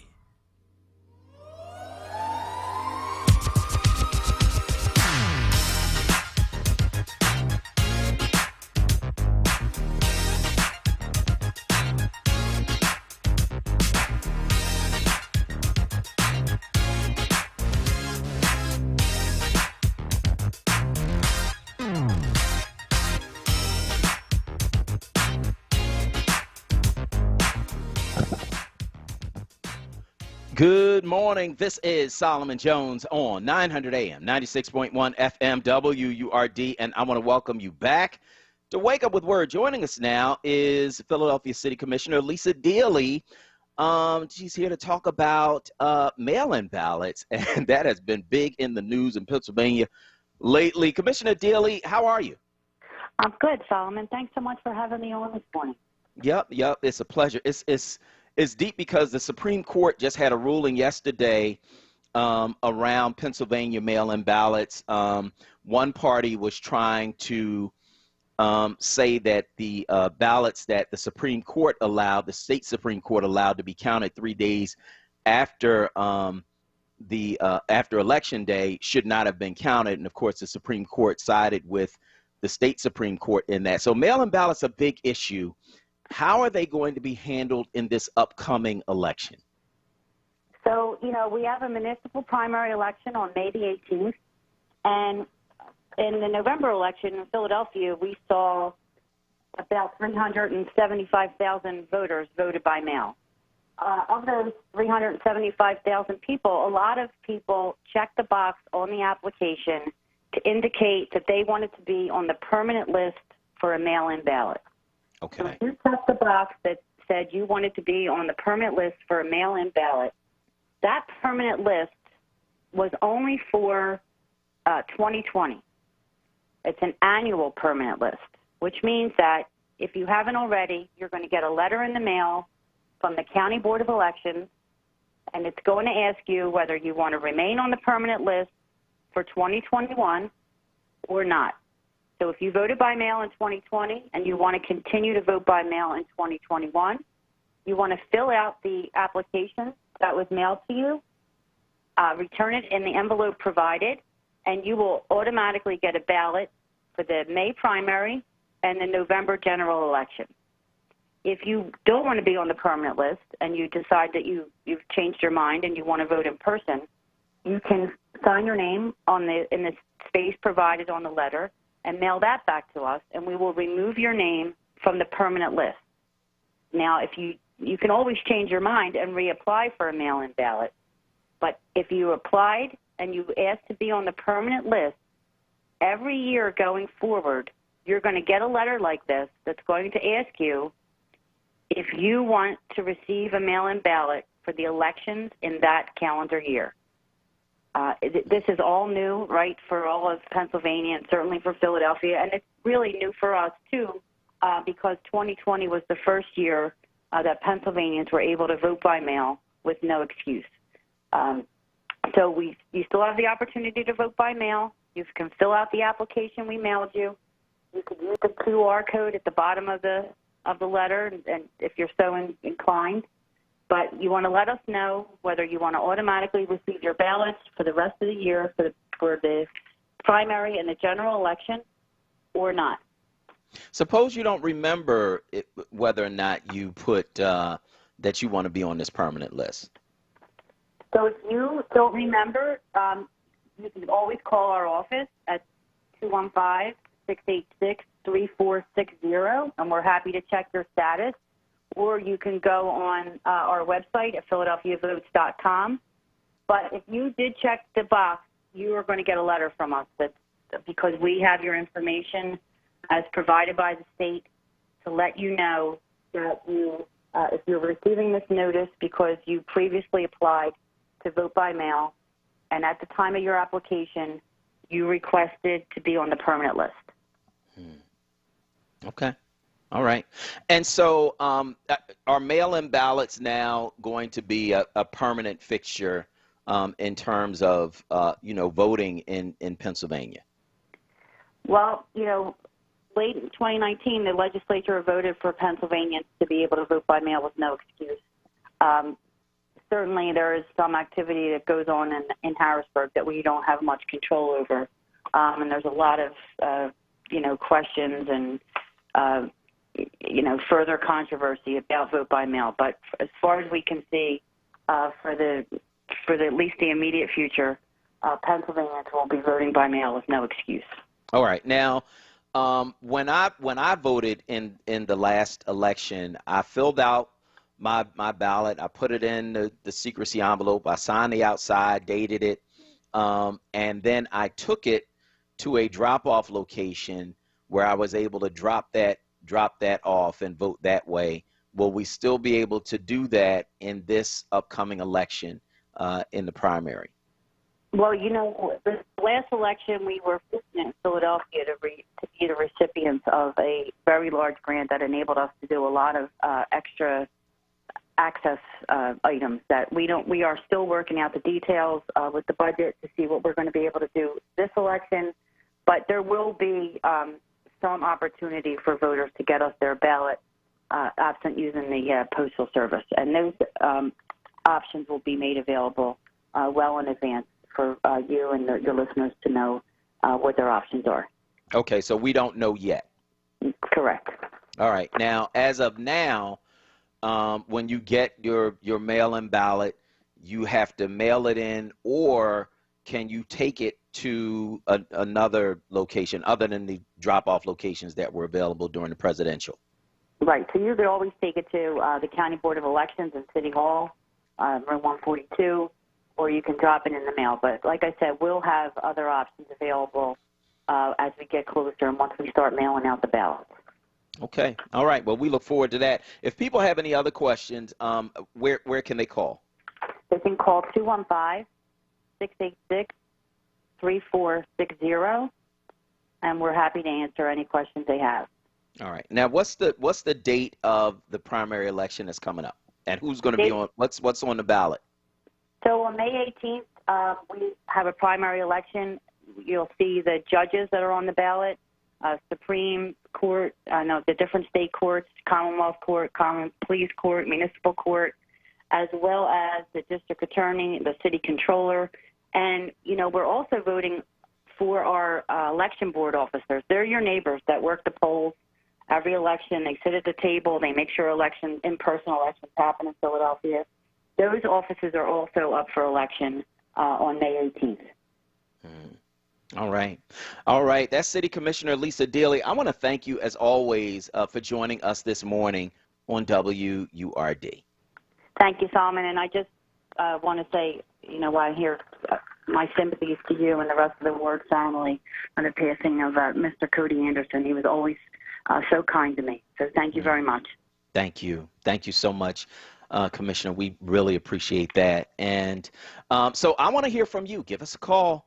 215-634-8065. That is 215-634-8065. That is the number that you can call to get in on the conversation right here at WURD Radio. Let us know where you are in these various things we're talking about on this morning show. 215-634-8065 is the number that you can call to get in on the conversation right here at WURD Radio. Let us know where you are on these various things we're talking about on this morning show. Of course, you can also weigh in on Facebook at FORWURD. That's FORWURD, FORWURD, and let us know where you are on these topics. What are they saying this morning, Kawesa, on Facebook? Just pulling it up now here. So some of our comments, Shayna Bayard says, this is helpful because I just received one of those letters from the Board of Elections. So that's one comment that we have here. Good morning to Michelle Tulloch-Neal. Thanks so much for weighing in. And also good morning to Walter Davis, and shout out to Roxanne Jones, who's checking us out. We'll be speaking with her a little bit later at 9. Cheryl Brown, thanks so much for checking us out. Now, she had made a comment a little bit earlier that I can't find now, but she has just said thank you for all the prayers. She said that now everyone is out of the hospital and doing well. So, so that's always good to hear. So thank you so much for that update. We are just so glad that, you and your family are doing well. Just a beautiful thing. Gary Q. Hines saying, my condolences to WURD on the passing of Cody Anderson. So thank you so very much for that, Gary. We definitely, we see that, we acknowledge it, we appreciate it. So thank you. And then also, we have here Joy Crudup is saying, I guess, in reference to when Maurice called, said, I understand your anger about the lack of communication from the police commissioner, but we got to stop blaming them. I hear you saying what you did, but there's a whole lot of people in the city that aren't doing anything, and they have to be accountable. Once again, we keep wanting the politicians and police to police our own communities. We have to do it ourselves. It's amazing how we always get selective memory. Remember that crime bill that people would show up in arms about came as a result of the community begging the politicians to do something. They answered the call of the community and came up with that crime bill. So stop doing it in the community, and the community had to start handling the community, excuse me. So that was just a little bit of what she said. The comment was a little bit long there. Sonia, truth. Yeah, That's it was true. Truth. It is. Straight truth. Straight truth. It really is. Sonia Marie, totally not surprised about the finding surrounding Malcolm X. Now the family can begin to heal. This is closure that was deserved and needed. So that's another comment that we have here as well. And then lastly, just good morning to Diane Hamilton Mitchell and also Ayatunde Garrett. Thank you all so much for weighing in, checking us out, and just keep the comments going, okay? Yep, absolutely. 215-634-8065 is the number you can call to get in on the conversation right here at WURD Radio. So I want to talk about cutting the bad part off. That's what I want to talk about, because I just think, it's interesting. To me, it depends on how much of a bad part there is. You know what I mean, Kawesa? Yeah. Like, it can't be, it has to be a certain percentage of whatever it is. That's the bad part. To me, it can't be more than like an eighth. An eighth of it has to be the bad part. If it's more than that, then come on, man. Yeah, you might have to let it go. I mean, like, if my whole thing is like, if it's like over half of it, I ain't. No, it's bad. It's bad. It's not the bad part. The whole thing is bad. So my mom was listening to. What'd she say? Yeah, she was just like, that's why I never got sick. That's what she said. You eating your penicillin. Right. That's what she said. Oh, man, oh, man, oh, man. 215-634-8065. And it's funny, you said your grandparents grew up in the Depression. My wife's parents grew up in the Depression. And so they, they were serious. Like, nah, you can cut that bad part off. Yep. You know what I mean? We ain't and have at it. Yep. No, we ain't wasting food. No. Yeah, we ain't wasting no food. That's no. You better not waste that food, boy. 215-634-8065. That is 215-634-8065. That's the number you can call to get in. I want to know what you guys think. 215-634-8065. Jacob from Olney is on line 1. Go ahead, Jacob. Hey, peace be unto you, Solomon. Hey, Solomon, you know now, as long as you kiss it up to God. That's right. What? You drop something on the ground, man. As long as you kiss it. I remember one time I was hungry, back in the day, man, we was kind of poor. And I dropped something on the ground, man. I picked it up, was eating it. They said, ew, you eating off the ground. I said, well, I kissed it up to God. They said, that's right. Okay. It's clean now. Okay, now it's cool, So I use that law, There you go. But when you ain't got, man, you know, look, it's about survival. That's right. Know? But you know what? Yesterday, Solomon, yesterday at our school, man, Larry Krasner and all his people from his office and police officers and everybody, they had a press conference at our school, right? Okay. And they was laying out, they trying to put this plan together to see what they can do to hold this thing down. But one thing I heard him say is that we got to start, the community is going to have to start telling what we know. I mean, I remember I lived in Southwest, right? And it was on a Sunday, man. It was like warm out. And this is about like 1 or 2 o'clock when children are out playing and whatnot. I hear all this gunshot and this guy running around the car chasing the guy, shooting at him, right? So I called the police and I was out there giving a description, and some of my neighbors said, oh, you better watch it because it's whoa. I watched what he was wearing. I tried to give it the. I don't want nobody like that in my neighborhood. That's right. And I'm not going to be quiet and scared and just let them fester like we saw happen in the last presidential administration. Just bad things happening and people scared to say something and it just grow and grow just like a cancer. So we got to start understanding that we have to clean up our community with the help of the police, right? Yeah. Because I say all the time, the commissioner, Outlaw, she don't have a crystal ball to know that, so-and-so going to shoot up the place at 5:15 or something like that. She don't have no crystal ball like that. So I can't see the logic in blaming her when she came here, we had a problem. And that she's going to come and wave a wand or, like Bewitched, twinkle her nose, and it's going to be all over. So we got to get up in it, and we can't be scared. We got to go ahead and do what we got to do to take it back. If it's block by block, we got to do it. That's right. Yes. That's right. I mean, it is what it is, man. You have a responsibility for your own. How's somebody else responsible for your own community? Right. Come on, man. I know on your block, Pookie and them who got That's guns and this and That's that. Right. But you scared to say something, and then Pookie and them shooting up the place, and they laugh and go, yeah, they ain't going to say nothing. We give them license just like them crazy people gave Trump license to do the crazy stuff he did, and it's got to stop.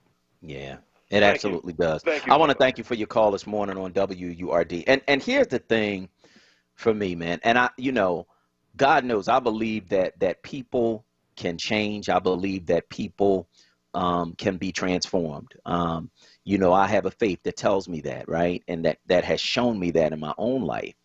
But if that's not what you want, then, we have to do what we have to do in order to protect the rest of us. And the vast majority of us, man, you know what we do?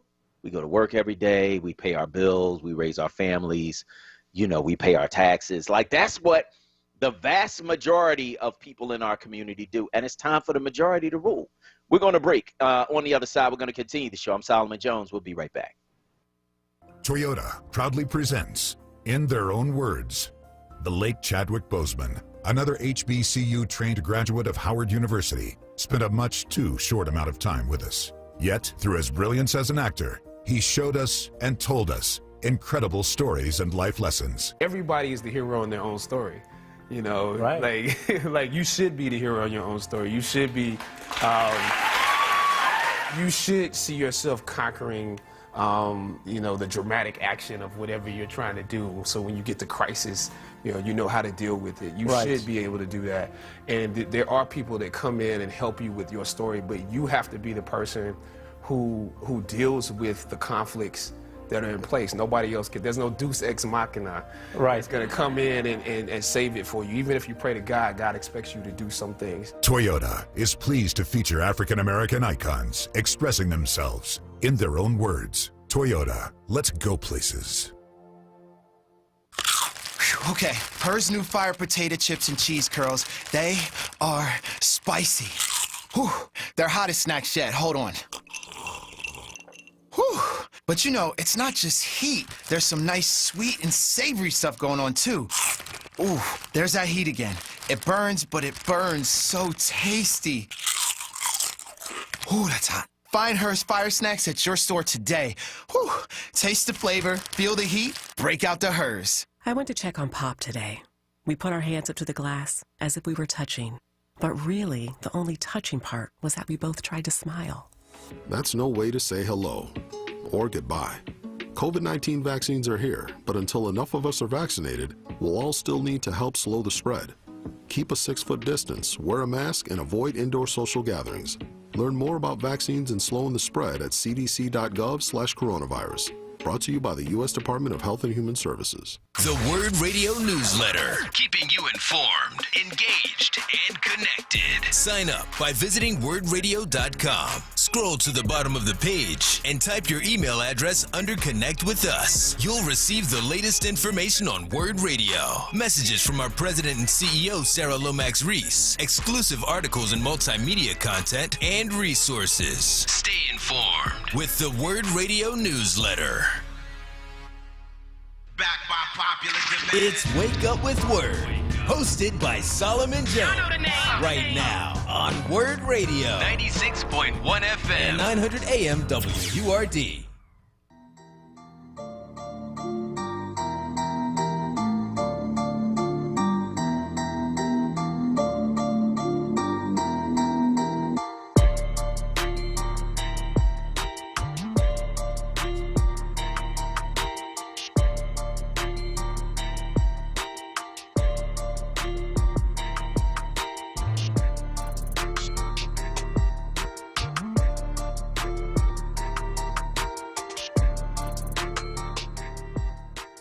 Good morning. This is Solomon Jones on 900 AM, 96.1 FM, WURD, and we are, of course, taking your calls at 215-634-8065. That is 215-634-8065. We're talking about a number of things on this morning's show, including our top 3 stories, which are story number 1, the Supreme Court cleared the way for a New York prosecutor to obtain former President Donald Trump's tax returns, dealing a massive loss to Trump, who has fiercely fought to shield his financial papers from prosecutors. Story number 2, Colorado police and paramedics who stopped Elijah McClain made a series of crucial errors that ended in the young man's 2019 death. Findings of an independent probe revealed on Monday. And story number 3, more than 50 years after Malcolm X was assassinated at the Audubon Ballroom in New York at the hands of members of the Nation of Islam, new information about the role FBI and NYPD played in the targeting of the black nationalist leader has emerged. Former cop Raymond Wood authorized the letter to be shared publicly by his cousin after his death. And that officer worked undercover with the NYPD and had handlers, he alleged, from the FBI who directed him to get leaders of these movements involved in felonies so that they could be arrested and taken out of the way. 2 of Malcolm X's security detail were arrested in the days prior to his assassination. This officer says in this letter, due to his involvement setting up that assassination that then took place on February 21st, 1965. Do you believe the FBI was involved in the assassination of Malcolm X. I want to know what you think. Give me a call. 215-634-8065 is the number. You can call to get in on the conversation right here at WURD Radio, and let us know where you are on these various things we are talking about on this morning's show. 215-634-8065 is the number that you can call to get in. Let's go to Gary from Chester. He's on line too. Gary, thanks for holding. Simon Jones, thanks for taking my call. You're welcome. Simon Jones, I send my condolences to the Anderson family and to WRD family for your loss of Cody Anderson. Thank you. Now, Solomon, I got to agree with Maurice 100%. This is, Commissioner Outlaw, I got to remember how she got here. It was marching in the street for a change. Here's my problem.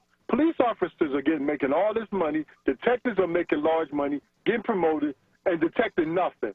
Y'all got cameras all over this city. Solomon, I can't even use the bathroom out here when y'all got so many cameras out here. It's ridiculous in Philadelphia. Now, you tell me all these guys on A-Book, on Facebook, Twister, showing the guns and everything, you tell me you can't find nobody? Because they brag about everything they do. Sure do. So sure all do. this stuff about these detectives getting all these money, everybody getting raises, they tagging more bars against each other, churches, for what? They ain't done nothing. They haven't done nothing. The police department hasn't done nothing. They make big money and haven't done nothing. So I'm not saying that the community don't take blame. Yeah, we do take blame. But these cops make a nice piece of change, Solomon. They do. They make a real nice piece of change to get them homes down the shower. You know what I mean? Simon, thanks for taking my call. Thank you for making your call. We appreciate it, man. You know, somebody mentioned earlier, speaking of the community and leaders and people, you know, taking stands. You know, I remember the whole thing around the marijuana dispensary, you know, that was trying to be in our neighborhood. And we was like, nah. You know what I mean? And one of the people who was at the forefront of that was our council person, Sherelle Parker. And we appreciated, you know, her leadership with that because we didn't want it. Like, you know, we got people, man, you know, out here on drugs in our community, prostituting in the driveway. You know, we didn't have to go out, step to people, you know what I mean, call the cops, you know, all kind of stuff, man, that we've had to do to try to maintain our community, you know, and it takes a lot of people working together in order to do that.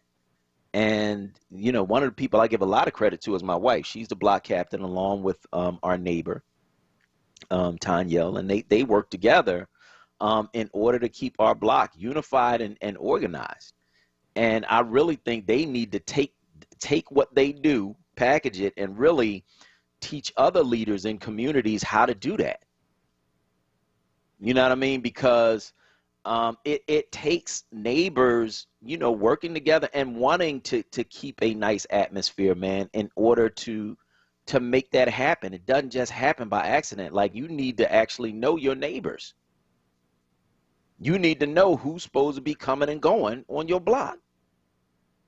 You need to know, you know, what is normally going on during a given time of day. You need to know the patterns that are going on in your community, man, like, for real. In order to really, you know, keep a place nice, man, someplace where you want to raise your children. You know, you have to look out for each other's children. My neighbor called me, you just sent me a text, like, I was watching your son the other night. He was out kind of late taking out the trash, and I appreciate that. Yeah, but that's what we have to do. We have to be able to work together, to know each other, and to really have a combined effort in order to keep a neighborhood safe, man, a place where you actually want to raise your family. That does not happen by accident. And it's proactive, man, before the shooting starts. I want to hear from you. Give me a call, 215-634-8065. Sharif from West Philly is on line one. Go ahead, Sharif. Good morning, Solomon. Thanks for picking up my call. You're welcome. Solomon, when I look at, you know, Malcolm X and, of course, Martin Luther King, I look at them as the same coin on two different sides, where one pretty much was saying radical things, and the other one was preaching, you know, humanity and peace. And then, of course, that the United States should just abide by the 14th Amendment. Both those people were assassinated, and we all know the FBI, they're all into it. And, and going back and, the right of, being a black person in this country, you don't have the same rights as a white person. And the 14th Amendment, supposed to give you that right. Yeah. And I am now, based on history, and this is not something I read in history books because I was never taught in school about, slavery and the Reconstruction and none of that. But one of the embarrassments, especially with John F. Kennedy, was the Birmingham Crusade, those kids that went out. And so it was an embarrassment for John F. Kennedy. By the way, black people elected John F. Kennedy. And Martin Luther King said, it's time to pay back. And this is where we are right now. We elected Joe Biden. It's time to pay up. It's time for him to pass criminal justice reform. It's time for him, to focus on, especially the 14th Amendment that applies to everyone. Because this, talking about the police shooting and everything that we see every day, and Donald Trump, try to bring that whole thing back. And I'm so glad the Supreme Court, said if you provide his tax returns. And I hope he gets charged so we can see those, tax returns. And that's where we are. And, I'm so happy what the Supreme Court said yesterday. Yeah, me too. We should be focusing on, making sure Joe Biden get all this, all this legislation passed so we can at least now have protection under the 14th Amendment. I agree. Thank you so much. I agree. And I want to thank you so much, Sharif, for your call this morning on WURD. You know what Trump thought, Kwesa? He thought that if I put these people on the Supreme Court, then they are going to be beholden to me. And he didn't understand, dude, they don't work for you. They don't ever have to get off that bench until they die if they don't want to. Now, they can retire if they want to, but they literally have a job for life. They don't answer to you. Right. And I think that's what he thought. What do you think? Oh, I know that's what he thought. That's exactly what he thought. Putting in all these, these judges and no, he really thought that he was going to put them in and they would be doing his bidding, for as long as he needed for them to, because he just was like, I did a favor for you, you do a favor for me, quid pro quo. That's what I think that he really thought. And not even think, I know. Yeah. We have facts based behind it, knowing that, he calling people up on the phone talking about, hey, I grease the wheels for you, grease the wheels for me. He did all this stuff. Yeah. We can prove it, So, yeah, I wholeheartedly believe that that's what he was thinking. Well, you got burnt, bruh. That's what we used to say back in the day. You got burnt. So, they don't have to do anything. Other than, pay taxes, death and taxes. That's the only thing they have. They don't have to do. They are not beholden to anyone, which is kind of scary, right? Once you put somebody on the Supreme Court, that is a lifetime appointment. So they don't answer to you. There's nothing you can do to them. Politically, there's nothing you can do. So they don't answer to you. Once they're there, that's it. They make whatever decisions they want to make, which brings me to Uncle Clarence. What's wrong with Uncle Clarence? We're going to talk about that with Roxanne Jones. She's going to be joining us in a few minutes. But, they made a ruling around the Pennsylvania mail-in ballots yesterday, upholding a state Supreme Court ruling. And Clarence Thomas, man, boy, he just completely gone. He didn't just – I don't see how you look in the mirror every day. You black, you dark-skinned black. You black every single day. And still – you just make it your mission to just sell us out over and over and over and over again. So we're going to talk about that with Roxanne Jones on the other side of this break. I'm Solomon Jones. This is WURD. We'll be right back. WURD is supported by Temple University, Philadelphia's public university. At Temple, we aim to make college accessible for all. That's why we launched the Cecil B. Moore Scholars Program, a bridge program for high school students in North Philadelphia that offers pre-college support, including tutoring, career exploitation, and the opportunity to take a free course at Temple. It's part of our commitment to cultivate leaders from our city and to support all students in reaching their full potential. WURD Radio celebrates Black History Month with Black Artist Story 365. Brought to you by AARP, Thomas Jefferson, and New Voices for Reproductive Justice. Welcome to Black Artist Story 365. My name is Envy McKee. Get into this episode where we explore the art and artistry of Trinidadian American, Tony Award-winning actor, voice actor, singer, dancer, composer, choreographer, costume designer, visual artist, and director, Jeffrey Holder. Part 1. King Star Uncle Jeffrey was an August Leo, born Jeffrey Lamont Holder of Port of Spain, Trinidad and Tobago, the youngest of 5 children of Louise de France and Arthur Holder, who had immigrated from Barbados. Bosco Holder taught Jeffrey painting and dancing and recruited him to join a small folkloric dance troupe he had formed, the Holder Dancing Company. Bosco was 16, listen, and Jeffrey was 7. Okay? When Bosco left for London, Jeffrey was left in charge of the dance company as its director and lead performer. Soon after arriving in Brooklyn, he joined the Catherine Dunham's dance school, where he taught folkloric forms for 2 years. From 1955 to 1956, he performed with the Metropolitan Opera Ballet as a principal dancer. He left the ballet to make his Broadway debut in the Harold Arlen and Truman Capote musical, House of Flowers.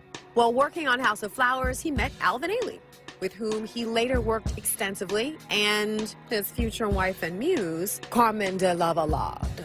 After the show closed, he starred in an all-black production of Waiting for Godot in 1957. As a choreographer, because you know he's got all them lists of things that he was masterful at, Holder created dance pieces for many companies, including Alvin Ailey, American Dance Theater, for which he provided choreography, music, and costumes for Prodigal Prince in 1967, and the Dance Theater of Harlem, for which he provided choreography, music, and costumes for Douglas in 1974. He was director, costume designer, and choreographer, as we mentioned, in The Wiz in 1974. And in 1978, he directed and choreographed the Broadway musical Timbuktu. So that's it for this episode of Black Artist Story 365. My name is Envy McKee. To hear more, tune into The Envy McKee Show, Friday nights, 7 to 10 p.m., right here on WURD.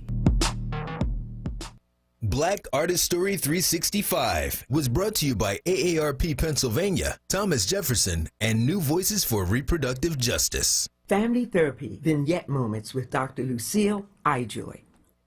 Can you believe that you have 10,000 gifts? Maybe the pandemic slowed us down a bit to explore our gifts from God. Remember, we are whole persons, physical, intellectual, social, and spiritual. Yes, physical, intellectual, social, and spiritual. Discuss this healthy talk with your family and friends. Play some funky music. Pat your feet with joy. James Brown will do it. I feel good. And Papa's got a brand new bag, Night Train. Remember, try counseling or therapy to help in exploring your 10,000 gifts from God. When have you thought about this?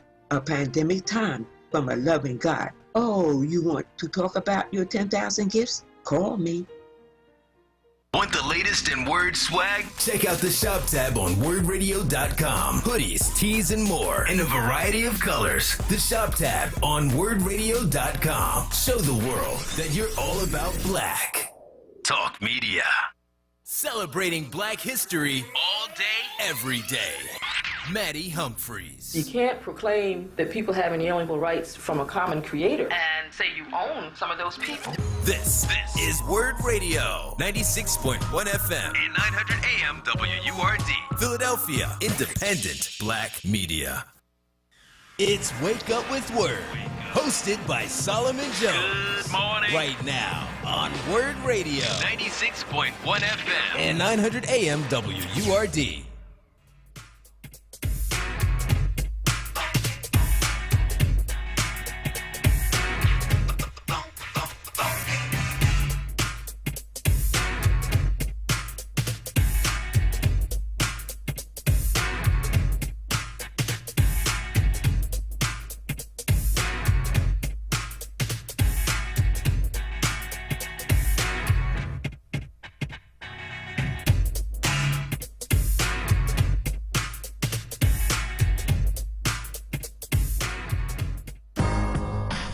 is a continuation of the mistreatment of black women in the United States.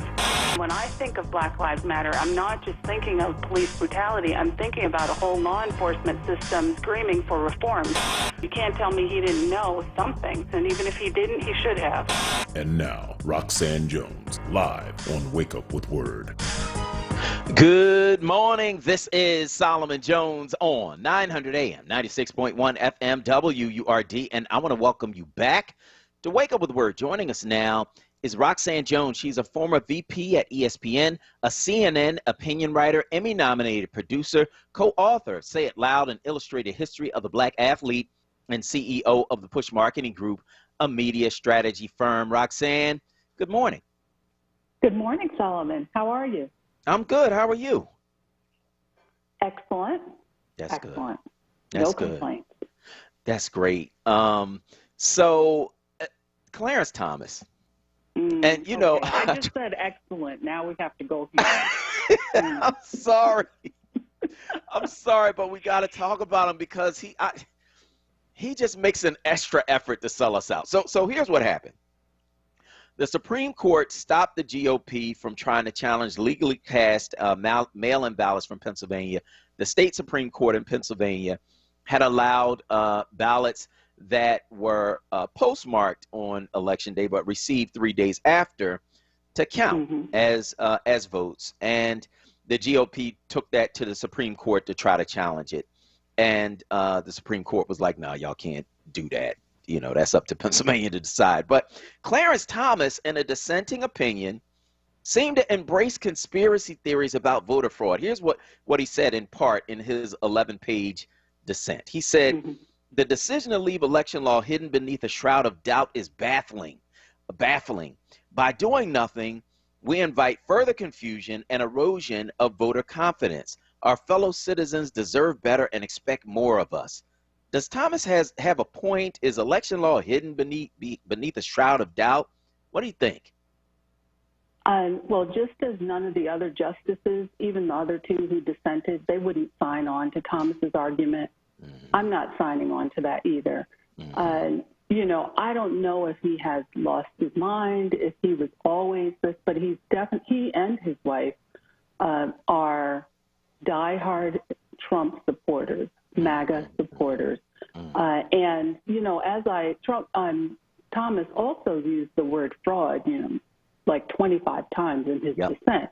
And if you read through it, it read like, you know, a rant from a MAGA supporter.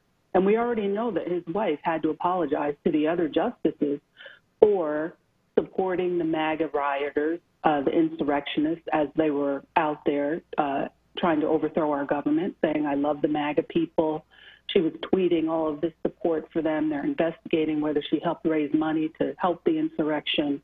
And so both Thomas and his wife are outliers. And, you know, for me, it's just sad. Number one, in the case, as I recall, there were only about 10,000 of those absentee ballots that were in question. So even if every single one of them was thrown out, it wouldn't have turned the election. And as you said, Pennsylvania, all states have the right to set up how they want their elections to run.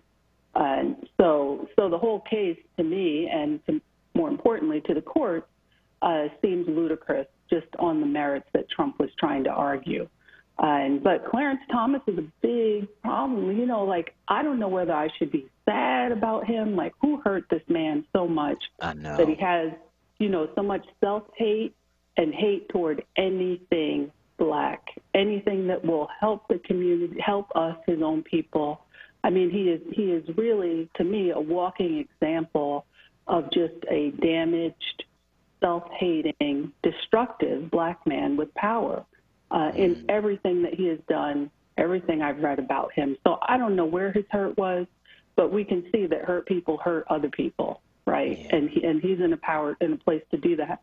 But I am glad that it seems like the other justices have, you know, they kind of stay away from him. He's kind of just out there on a crazy island by himself with his wife. And, you know, not even supporting his legal arguments. And it's not the first time this has happened to him. So good for us. We do have more than Clarence Thomas to decide the laws of the land. Yeah. But he's a mess. I don't know what else to say. He's a mess. But I'm so glad that Pennsylvania won that case because, again, if you think about it, Trump and his allies, some on the court because he placed hundreds of judges in place, set it up lovely. First they sabotaged the U.S. government, the U.S. Postal Service, slowed down the mail, took out mailboxes, set it up so even our absentee ballots in the middle of the pandemic could get lost, or, he could say that there was some fraud someplace. Remember, they had fake people going in and stealing ballots, setting mailboxes on fire, like anything, any chaos he could create around the Postal Service. And then he has the nerve to go to court to say these absentee ballots were late and they shouldn't be counted. Yeah. He's the reason they were late. Exactly. The Inspector General. What does he think? We're all fools? We couldn't see what he had done? And so, for me, that case really had no merit. But again, in the climate that we were under for those 4 years of Trump, there's no telling. There's no faith in the Supreme Court. Eroded faith, not just in the democracy. The Supreme Court's a tenet of that. But, all of these institutions that we felt were upholding democracy, the underpinnings of this country and its laws, they're all tarnished. And for me, Justice Thomas is a prime example. He and his wife and the behaviors that I've seen from him, the speeches he's given, and where he's thrown support, they all erode the confidence in the Supreme Court. I think definitely for me, and I know for many other court watchers. What's deep, Roxanne, is that you don't hear about any other and have never in my whole life heard about any other Supreme Court justice's spouse. You don't hear about them because they stay out of the spotlight. They don't make political comments because they know how that can be construed. For as long as I've lived, I've never heard anything about any Supreme Court justice's spouse. Now, Jenny Thomas is different. Virginia Thomas, Clarence Thomas's wife, big MAGA supporter, conservative person who is very outspoken to the point of being offensive. And, even on the morning of that riot, at the Capitol, that insurrection, that treasonous act, she's on Twitter tweeting about it. Love these people, et cetera, et cetera. Now, she didn't do it once it turned violent that they have found. But when they were out there and they were talking about stop the steal and all of that, she's on Twitter talking about it. Right. And not only that, but, day of tweeting support. But she also, leading up to it, was always on the Stop the Steal bandwagon. And for me, we talked a lot about Trump's family and conflicts of interest and where he had money and where he was giving money, but we need to start having those conversations about the Supreme Court justices. Because they do have jobs for life, but that should not indemnify them against immoral or suspect behavior for them or their family members, because look at them. They could easily be bribed. They can easily have conflicts of interest, and that's an important part of our democracy. And so for me, what Thomas shows us, and I know there have been others, there have been other, in the 1800s, there have been controversial Supreme Court judges before, but we're talking about modern day, and I think that we do need to go back and look at who these people are, and you could look at Kavanaugh and see that. Who they are, conflicts of interest, what the qualifications are, how they should be vetted, and how they can be removed or at least excused from cases, because Clarence Thomas is just a walking disaster for democracy and justice.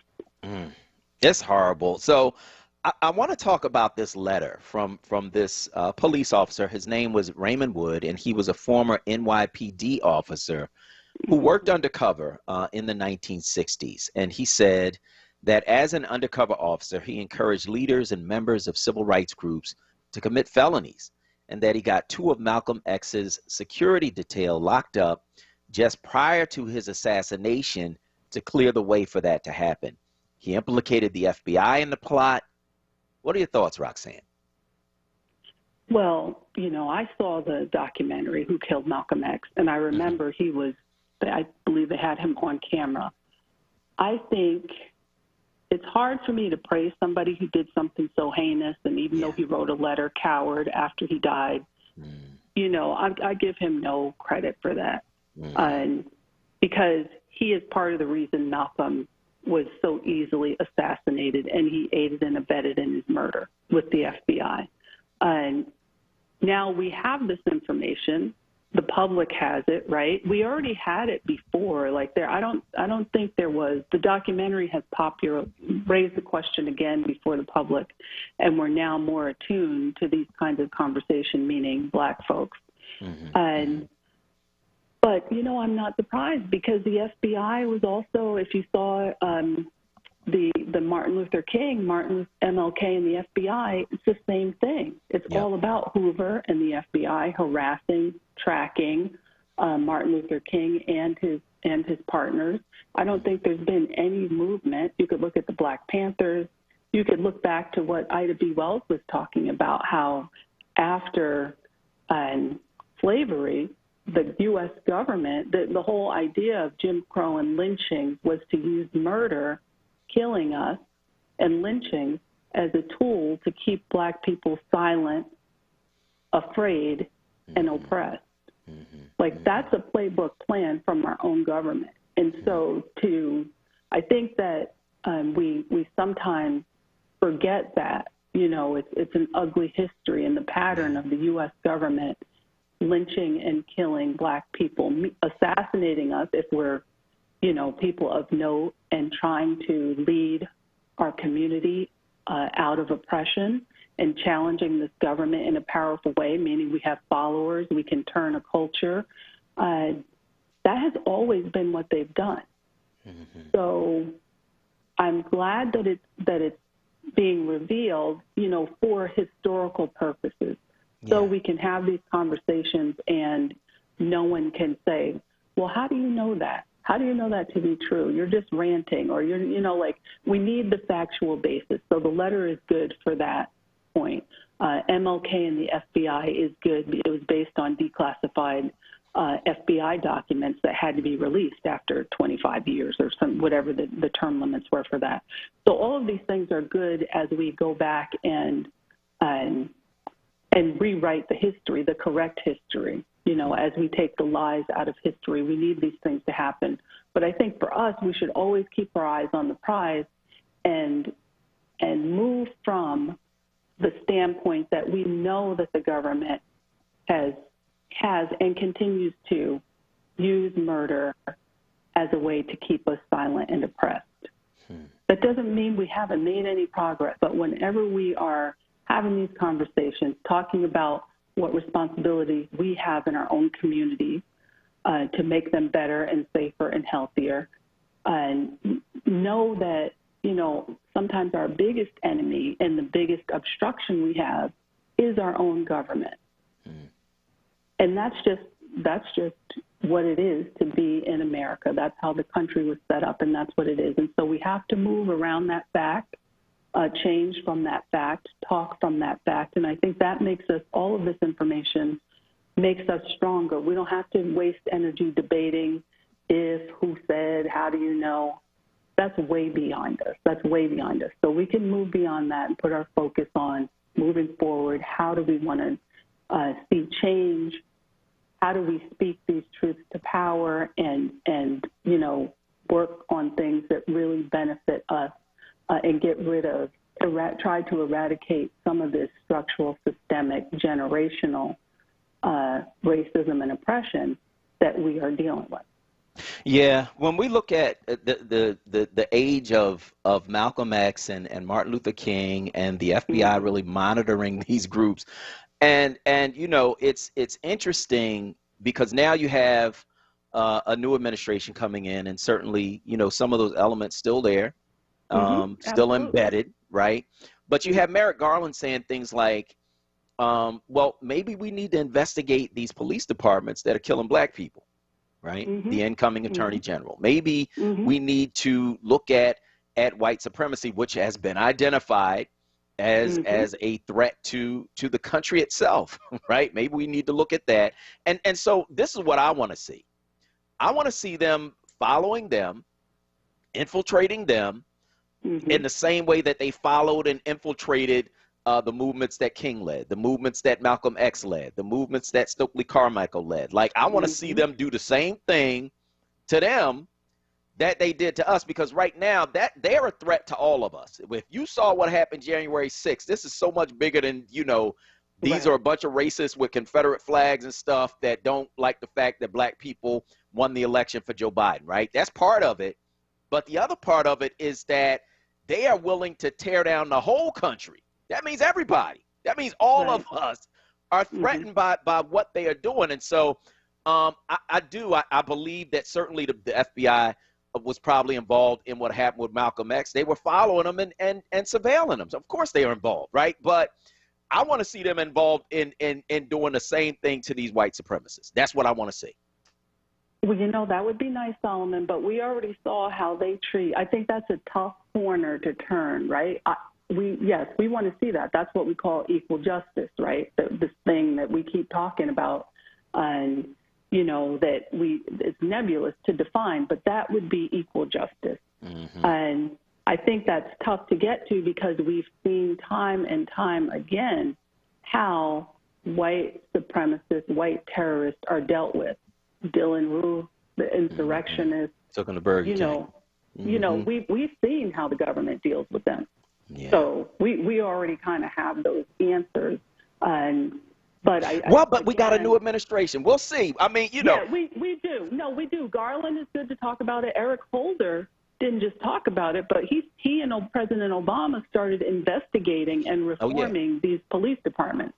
Trump came in and ripped up all of those reforms, took out the money, you know, erased the money to investigate these departments. And so, so maybe Holder was the first came in. Garland can pick up on some of that. It's not like the government doesn't have the resources to investigate these corrupt, systemically racist police departments. And until that happens, until they're accountable, until these people are eradicated, these people with power, with guns, then nothing will change. So that has to be our next step to get to where you want to be and where we all want to be. That's the way it has to happen. So hopefully Garland can get support. And you know, but the trick is, next administration comes in, they throw everything out. So we need, you know, I don't know the level of reform where that has to happen, but it has to be something that's part of federal law. You know.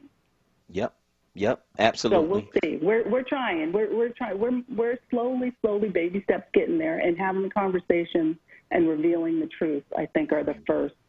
That's the first really important step. Absolutely. That is Roxanne Jones. She's a former VP at ESPN, CNN opinion writer, Emmy-nominated producer, co-author of Say It Loud, an illustrated history of the black athlete, and CEO of the Push Marketing Group, a media strategy firm. Roxanne, as always, thanks so much. Thank you, Solomon. Have a great week. All right, you too. We're going to go to break. On the other side, we're going to talk with In the Moment Financial Services. It's tax time, and we're going to talk about it with these two ladies from this Forward Small Business. I'm Solomon Jones. We'll be right back. Olaniyan Adefume, author of the Book of Questions, needs your help. He is seeking out responses for an updated version of the Book of Questions Series 2. The topics of the book cover issues of religion, race, sex, economics, politics, and health. One example would be, what do you think of the Capitol riot of January 6, 2021? For more information, reach out to him directly at 215-678-3830 or email him at oadefumi@yahoo.com. Did you know you can catch the flu and COVID-19 at the same time or even back to back? Don't risk catching the flu during the COVID-19 pandemic. The flu shot is a safe and effective way of reducing your chances of catching the flu or spreading it to others. And the flu shot helps protect you and your community from the worst effects of the flu. Don't say, I should have got my flu shot. Call your doctor or visit your pharmacist and get your flu shot today. Join WURD's Charles Ellison on Tuesday, February 23rd at 10 a.m. for a special broadcast in partnership with Philadelphia Forum for Faith, Law, and Giving for a conversation on the legacy of Reverend Dr. Leon Sullivan as we celebrate his extraordinary accomplishments and explore how we replicate and expand his strategies to build and sustain community and economic development. This discussion will feature community leaders in conversation with Charles Ellison. You won't want to miss this special broadcast, Tuesday, February 23rd at 10 a.m. exclusively on WURD Radio, 96.1 FM and 900 AM WURD. Streaming live on WURDradio.com and the WURD Radio app, or watch live on WURD TV via Facebook and YouTube. This is not a fad for us. We will not resume our regular programming when things die down. We're not black to help our bottom line or because it's politically correct. We're not joining a fight. This has been our fight, our message, our people. Black lives have always mattered here. We are Undeniably, indefatigably, unapologetically, permanently Black Talk Media.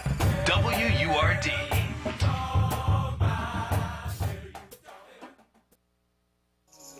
WURD honors the life and memory of Cody Anderson, a true pioneer whose legacy in the broadcast industry reaches across all media and will have a lasting impact for generations to come. Cody's wisdom, impact, generosity, and spirit reverberates throughout our airwaves. From the entire WURD family, thank you, Cody Anderson.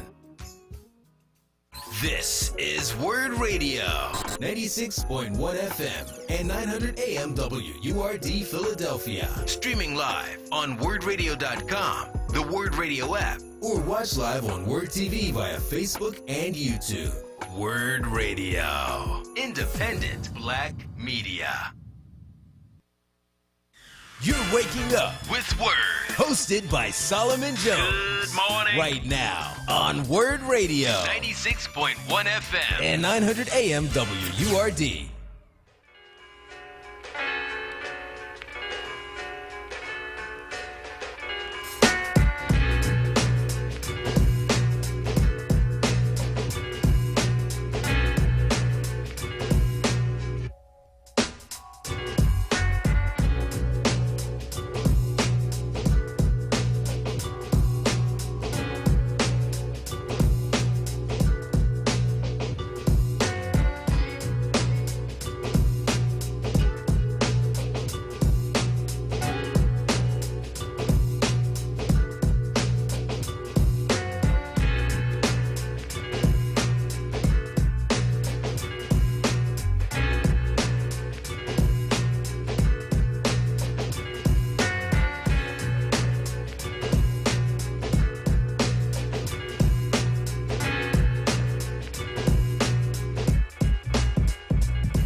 Good morning. This is Solomon Jones on 900 AM, 96.1 FM, WURD, and I want to welcome you back to Wake Up with WURD. It is tax time, and we got to talk about taxes with our WURD small business member in the moment financial services. It's run by two African-American women. Forgive me if I pronounce your names incorrectly. Jarde Allen, is that correct? That's correct, yes. And Anisha Bradshaw, is that correct? That is correct. All right. So welcome to both of you to the show. So Jarde Allen, tell us about how you guys founded In the Moment Financial Services. Certainly. So we actually just started as two separate businesses. I was running a successful tax business, and my business partner, Anisha, was running a very successful credit business. And I found that all of my tax clients had additional needs afterwards, whether it was, hey, can you help me with my credit? Can you help me start a business? Help me write a business plan? You know, a realtor, you know, all these different financial needs. So we decided to partner together to create In the Moment Financial Services, where we are now the one-stop shop that once the client gets their taxes done, we take them the rest of the road down as far as their financial needs. Okay. And so how does that work? How do the two of those things work together? Anisha, tell us about that. Absolutely.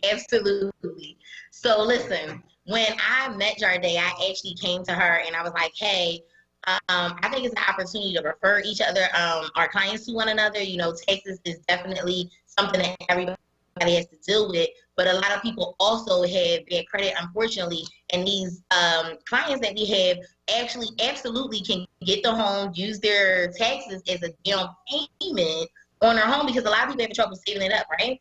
Well, guess what? Now you have your taxes done. We make sure you understand the number, how to maximize your refund. That way you can put that on a down payment because you're working on your credit. And now you're actually absolutely going to be able to afford the home that you're in, afford the mortgage, get the lower interest rate, and be able to not only do that, but now you can put that money, get your home, get an investment property, start your business, and do so many other things with it because you have a better credit score, which sets you up for better opportunity.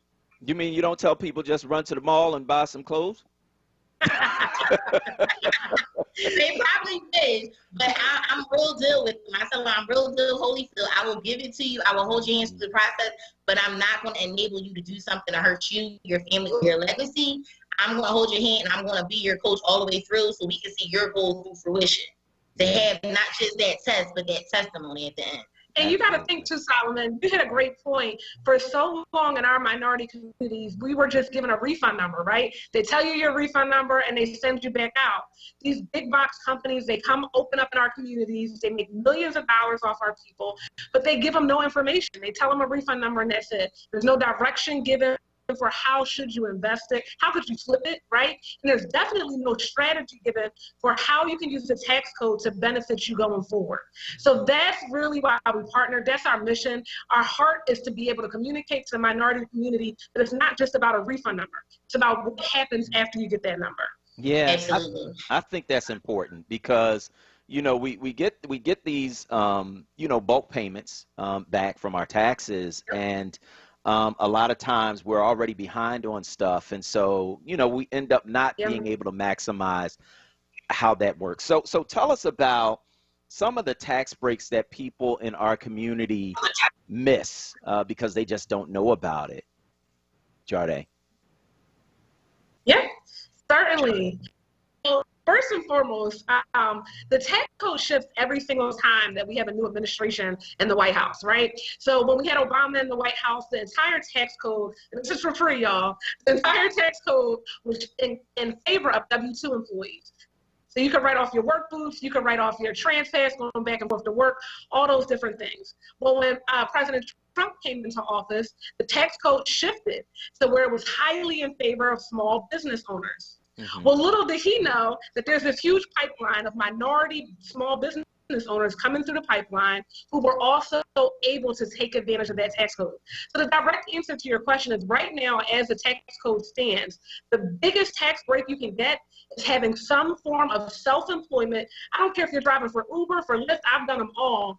If you're working your small business on the side, if you sell t-shirts, some form of self-employment will absolutely put you in a position where you can write off your everyday lifestyle that is a part of that business. Okay. Now, credit, of course, is an issue I think that's near and dear to my heart because, you know, people don't understand how important credit is in order for you to kind of get to the next level of where you want to be in terms of owning stuff, right? And so talk to us about how you direct people to have a long-term plan in terms of their credit.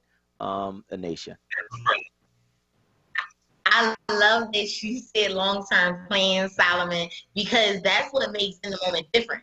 I'm not interested in a credit score. I'm not interested in you telling me, can you just remove this item? I'm trying to get my house and everything. My job is to make sure you can maintain it, because that's what, if I don't tell you what you did wrong or right in the first place, 3 months later when you go to find a dream home, you're going to be like, I couldn't get it because I just messed up my credit again. Or you're going to get into the house because you made late payments on everything else and thought it was okay. You're going to make a late payment on that mortgage, and now it becomes a foreclosure.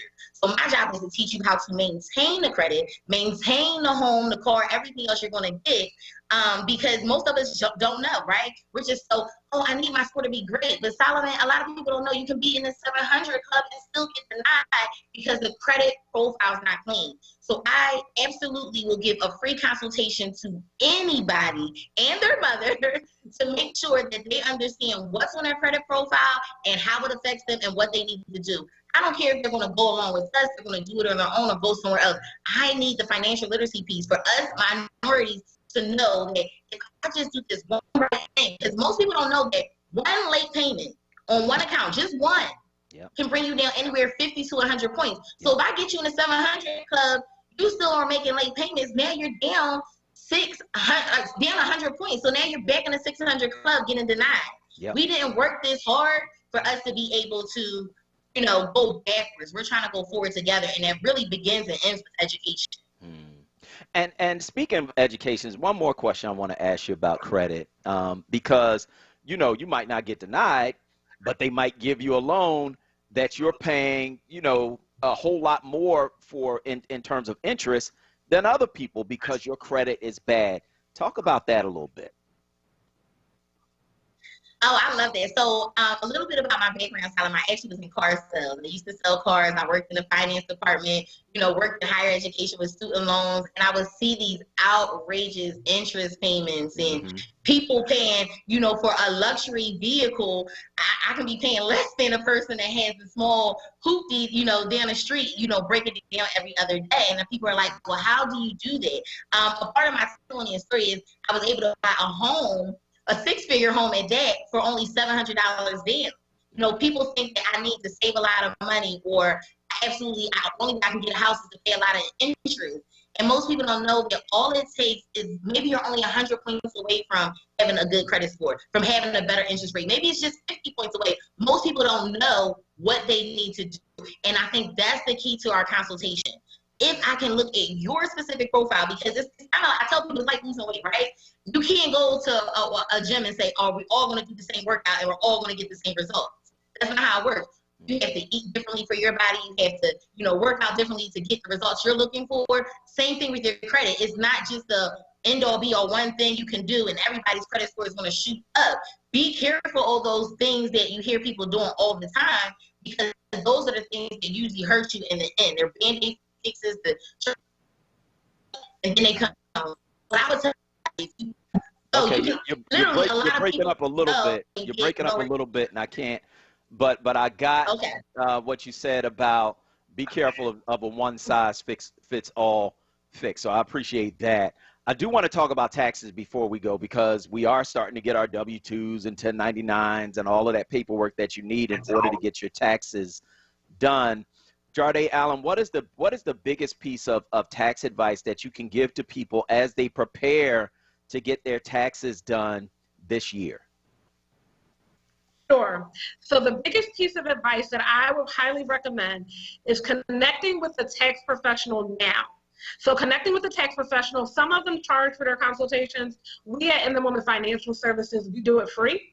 But connecting with the tax professional so that we can give you a rundown, a checklist of exactly what you need to prepare to get your taxes done.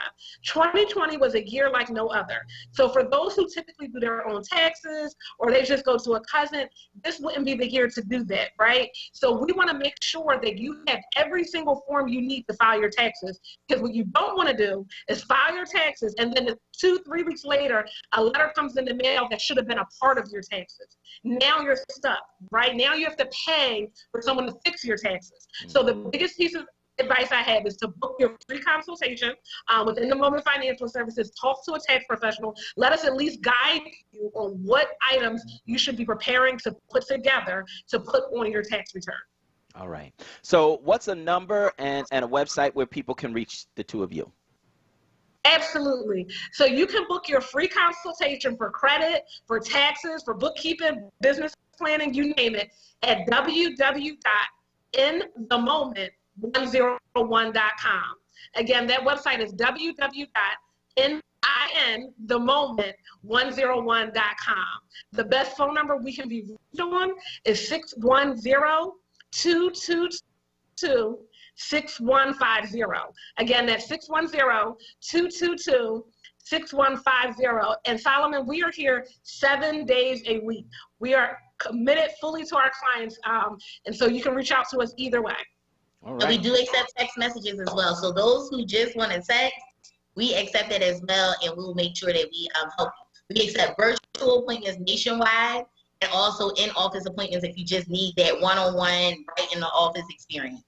All right. That's Jarday Allen and Anisha Bradshaw from In the Moment Financial Services. They are a forward small business. Thanks so much for joining us this morning on WURD. Thank you. All right. All right. So we want to take your calls at 215-634-8065. That is 215-634-8065. That is the number that you can call to get in on the conversation right here at WURD Radio. Let us know where you are on these various things we're talking about on this morning show, 215-634-8065. So we're talking about a number of things, including what happened at Broad and Olney last week. Look, if you saw something, say something, right? Because you cannot have people in our community who would just shoot indiscriminately, man, at our children, at our mothers, right? At our cousins, at our uncles, at us, and not care about who gets hit. You can't have that. So if you saw something, say something, right? Because our children and our seniors are in danger. If you saw something, say something, because that could have been your mother. If you saw something, say something, because that's the only way we can be safe. If you saw something, say something. It's the only way this gun violence will end. So got to talk about that, man. And somebody saw something. Somebody knows. You know what I mean? And it's not like you got to, you know, put your name out there, be on the stand, you know, endanger yourself. You don't have to do that. You can give an anonymous tip. But that crime has to be solved. That cannot be allowed to stand. Not in our community with our children and our parents and our grandparents walking around, man. That's not something that we can tolerate at all, right? And the police have to do their job. The same way you do it in the white community, right? Where people get caught the next day, 2 days later, where you take their social media pictures and they on the news like that. That's the same way it need to be happening in our community. Of course, also talking about our top 3 stories, which include story number 1, Supreme Court cleared the way for New York prosecutor to obtain former President Donald Trump's tax returns, dealing a massive loss to Trump, who has fought fiercely to shield his financial papers from prosecutors. Story number 2, Colorado police and paramedics who stopped Elijah McClain made a series of crucial errors that ended in the young man's 2019 death. Findings of an independent probe revealed on Monday. And of course, story number 3, more than 50 years after Malcolm X was assassinated at the Audubon Ballroom in New York at the hands of members of the Nation of Islam, new information about the role the FBI and NYPD played in the targeting of the Black nationalist leader has emerged. We'll talk about it all on the other side of this break. Next up, it's What's Trending. I'm Solomon Jones. We'll be right back. I'm Anthony McLaughlin. Been denied insurance? Call 215-782-8574. Life insurance, age 0 to 85, no examination needed. Homeowners insurance, any home, any condition, same-day coverage. 215-782-8574. Auto insurance, we can have you covered in 15 minutes. Business insurance, call 24 hours a day, 215-782-8574. I'm Anthony McLaughlin. When you need insurance, I can help. WURD Radio celebrates Black History Month with Black Artist Story 365, brought to you by Southwest Leadership Academy Charter School. Welcome to Black Artist Story 365. My name is Envy McKee. Get into this episode where we explore the art and artistry of Academy, Emmy, and Golden Globe award-winning actress, director, and producer, Regina King. Part 1. Regina Renee King was born in Cincinnati, Ohio, and grew up in Los Angeles, California. In 1985, she played the role of Brenda Jenkins on the television series 227. You remember Brenda? Miss Mary's daughter. Then she went on to play in just about every iconic Southern California black coming-of-age film in the repertoire. It started with John Singleton's Boys in the Hood, Poetic Justice, and Higher Learning. In 1995, she was featured in the iconic film Friday. The next year, she starred with Martin Lawrence in A Thin Line Between Love and Hate, and then she was in Jerry Maguire as Marcy Tidwell. You know, the wife of Academy Award winner Cuba Gooding Jr.'s character. In the movie Enemy of the State, she played Will Smith's character's wife. Child, Regina King done been in How Stella Got Her Groove Back, Mighty Joe Young, Down to Earth, Daddy Daycare, Legally Blonde 2, Red, White, and Blonde, A Cinderella Story, Ray, Miss Congeniality 2, Armed and Fabulous, and the iconic This Christmas, to name a smattering. Lest we forget is Queen Duchess Regina King's iconic voice of both Huey and Riley Freeman for the animated series The Boondocks.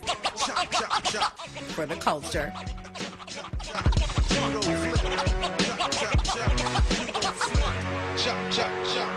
So that's it for this episode of Black Artist Story 365. My name is Envy McKee. To hear more, tune in to The Envy McKee Show, Friday nights, 7 to 10 p.m., right here on WURD. Black Artist Story 365 was brought to you by Southwest Leadership Academy Charter School and the Pennsylvania Lottery. Get to winning with Win, Win, Win, the new scratch-off from the Pennsylvania Lottery, with top prizes of $500,000. Players must be 18 or older. Please play responsibly. Benefits older Pennsylvanians every day. Well, the kids are in bed. Time for a little grown-up quiet time. What do you mean quiet time? It's your birthday. We're about to party. Haha, funny. It's gonna have to be a you and me party this year.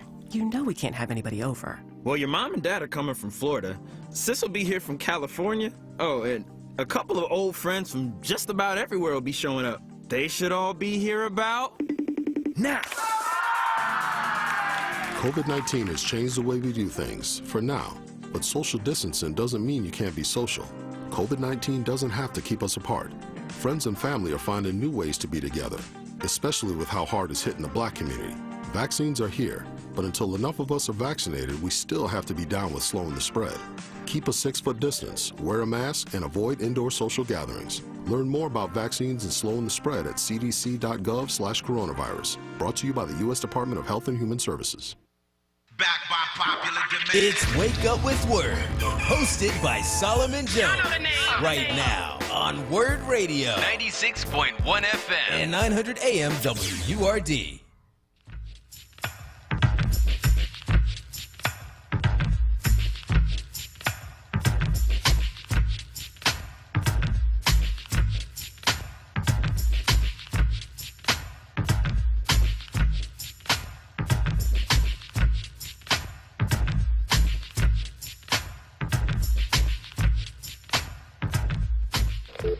Circuits are busy. Here's what's trending. Yo, that's crazy. On Wake Up with Word.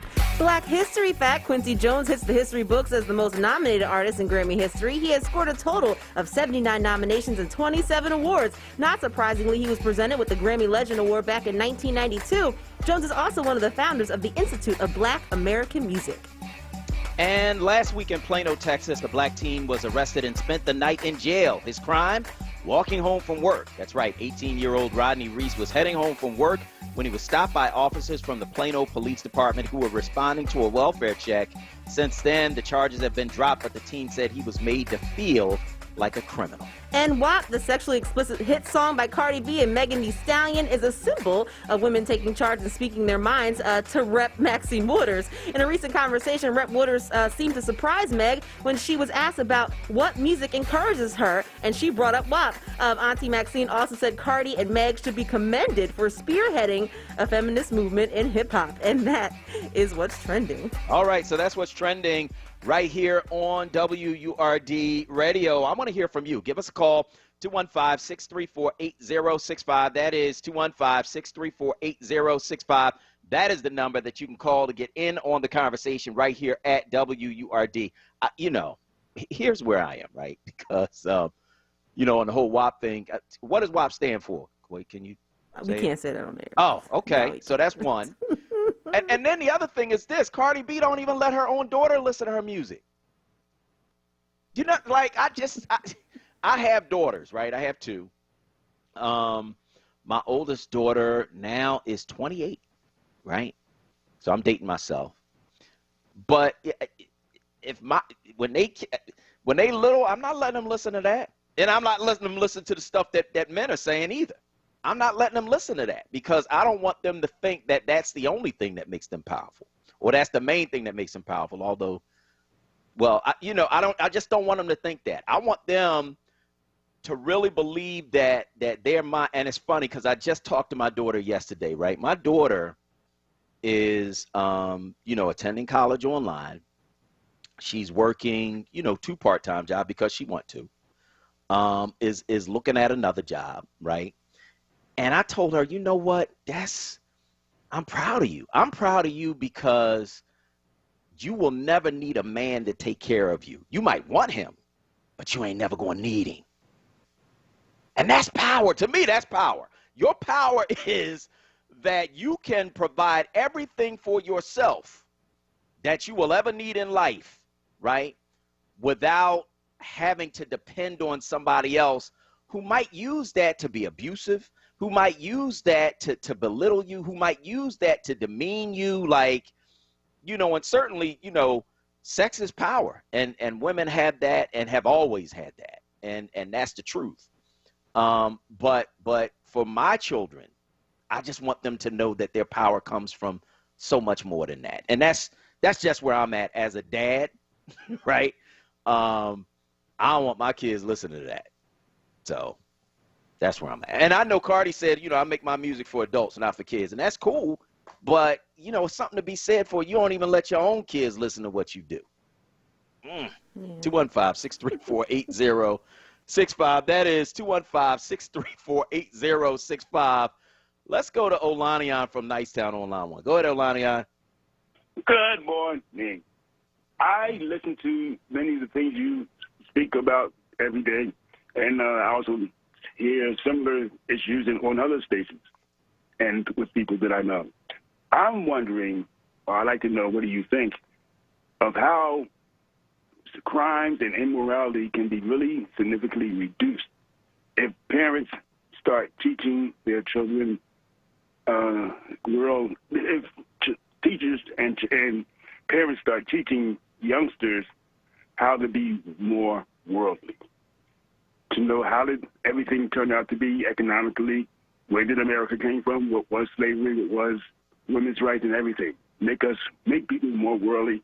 I believe, and I'm biased, that it will reduce immorality and crime significantly. Men won't walk into a bowling alley and start shooting, etc.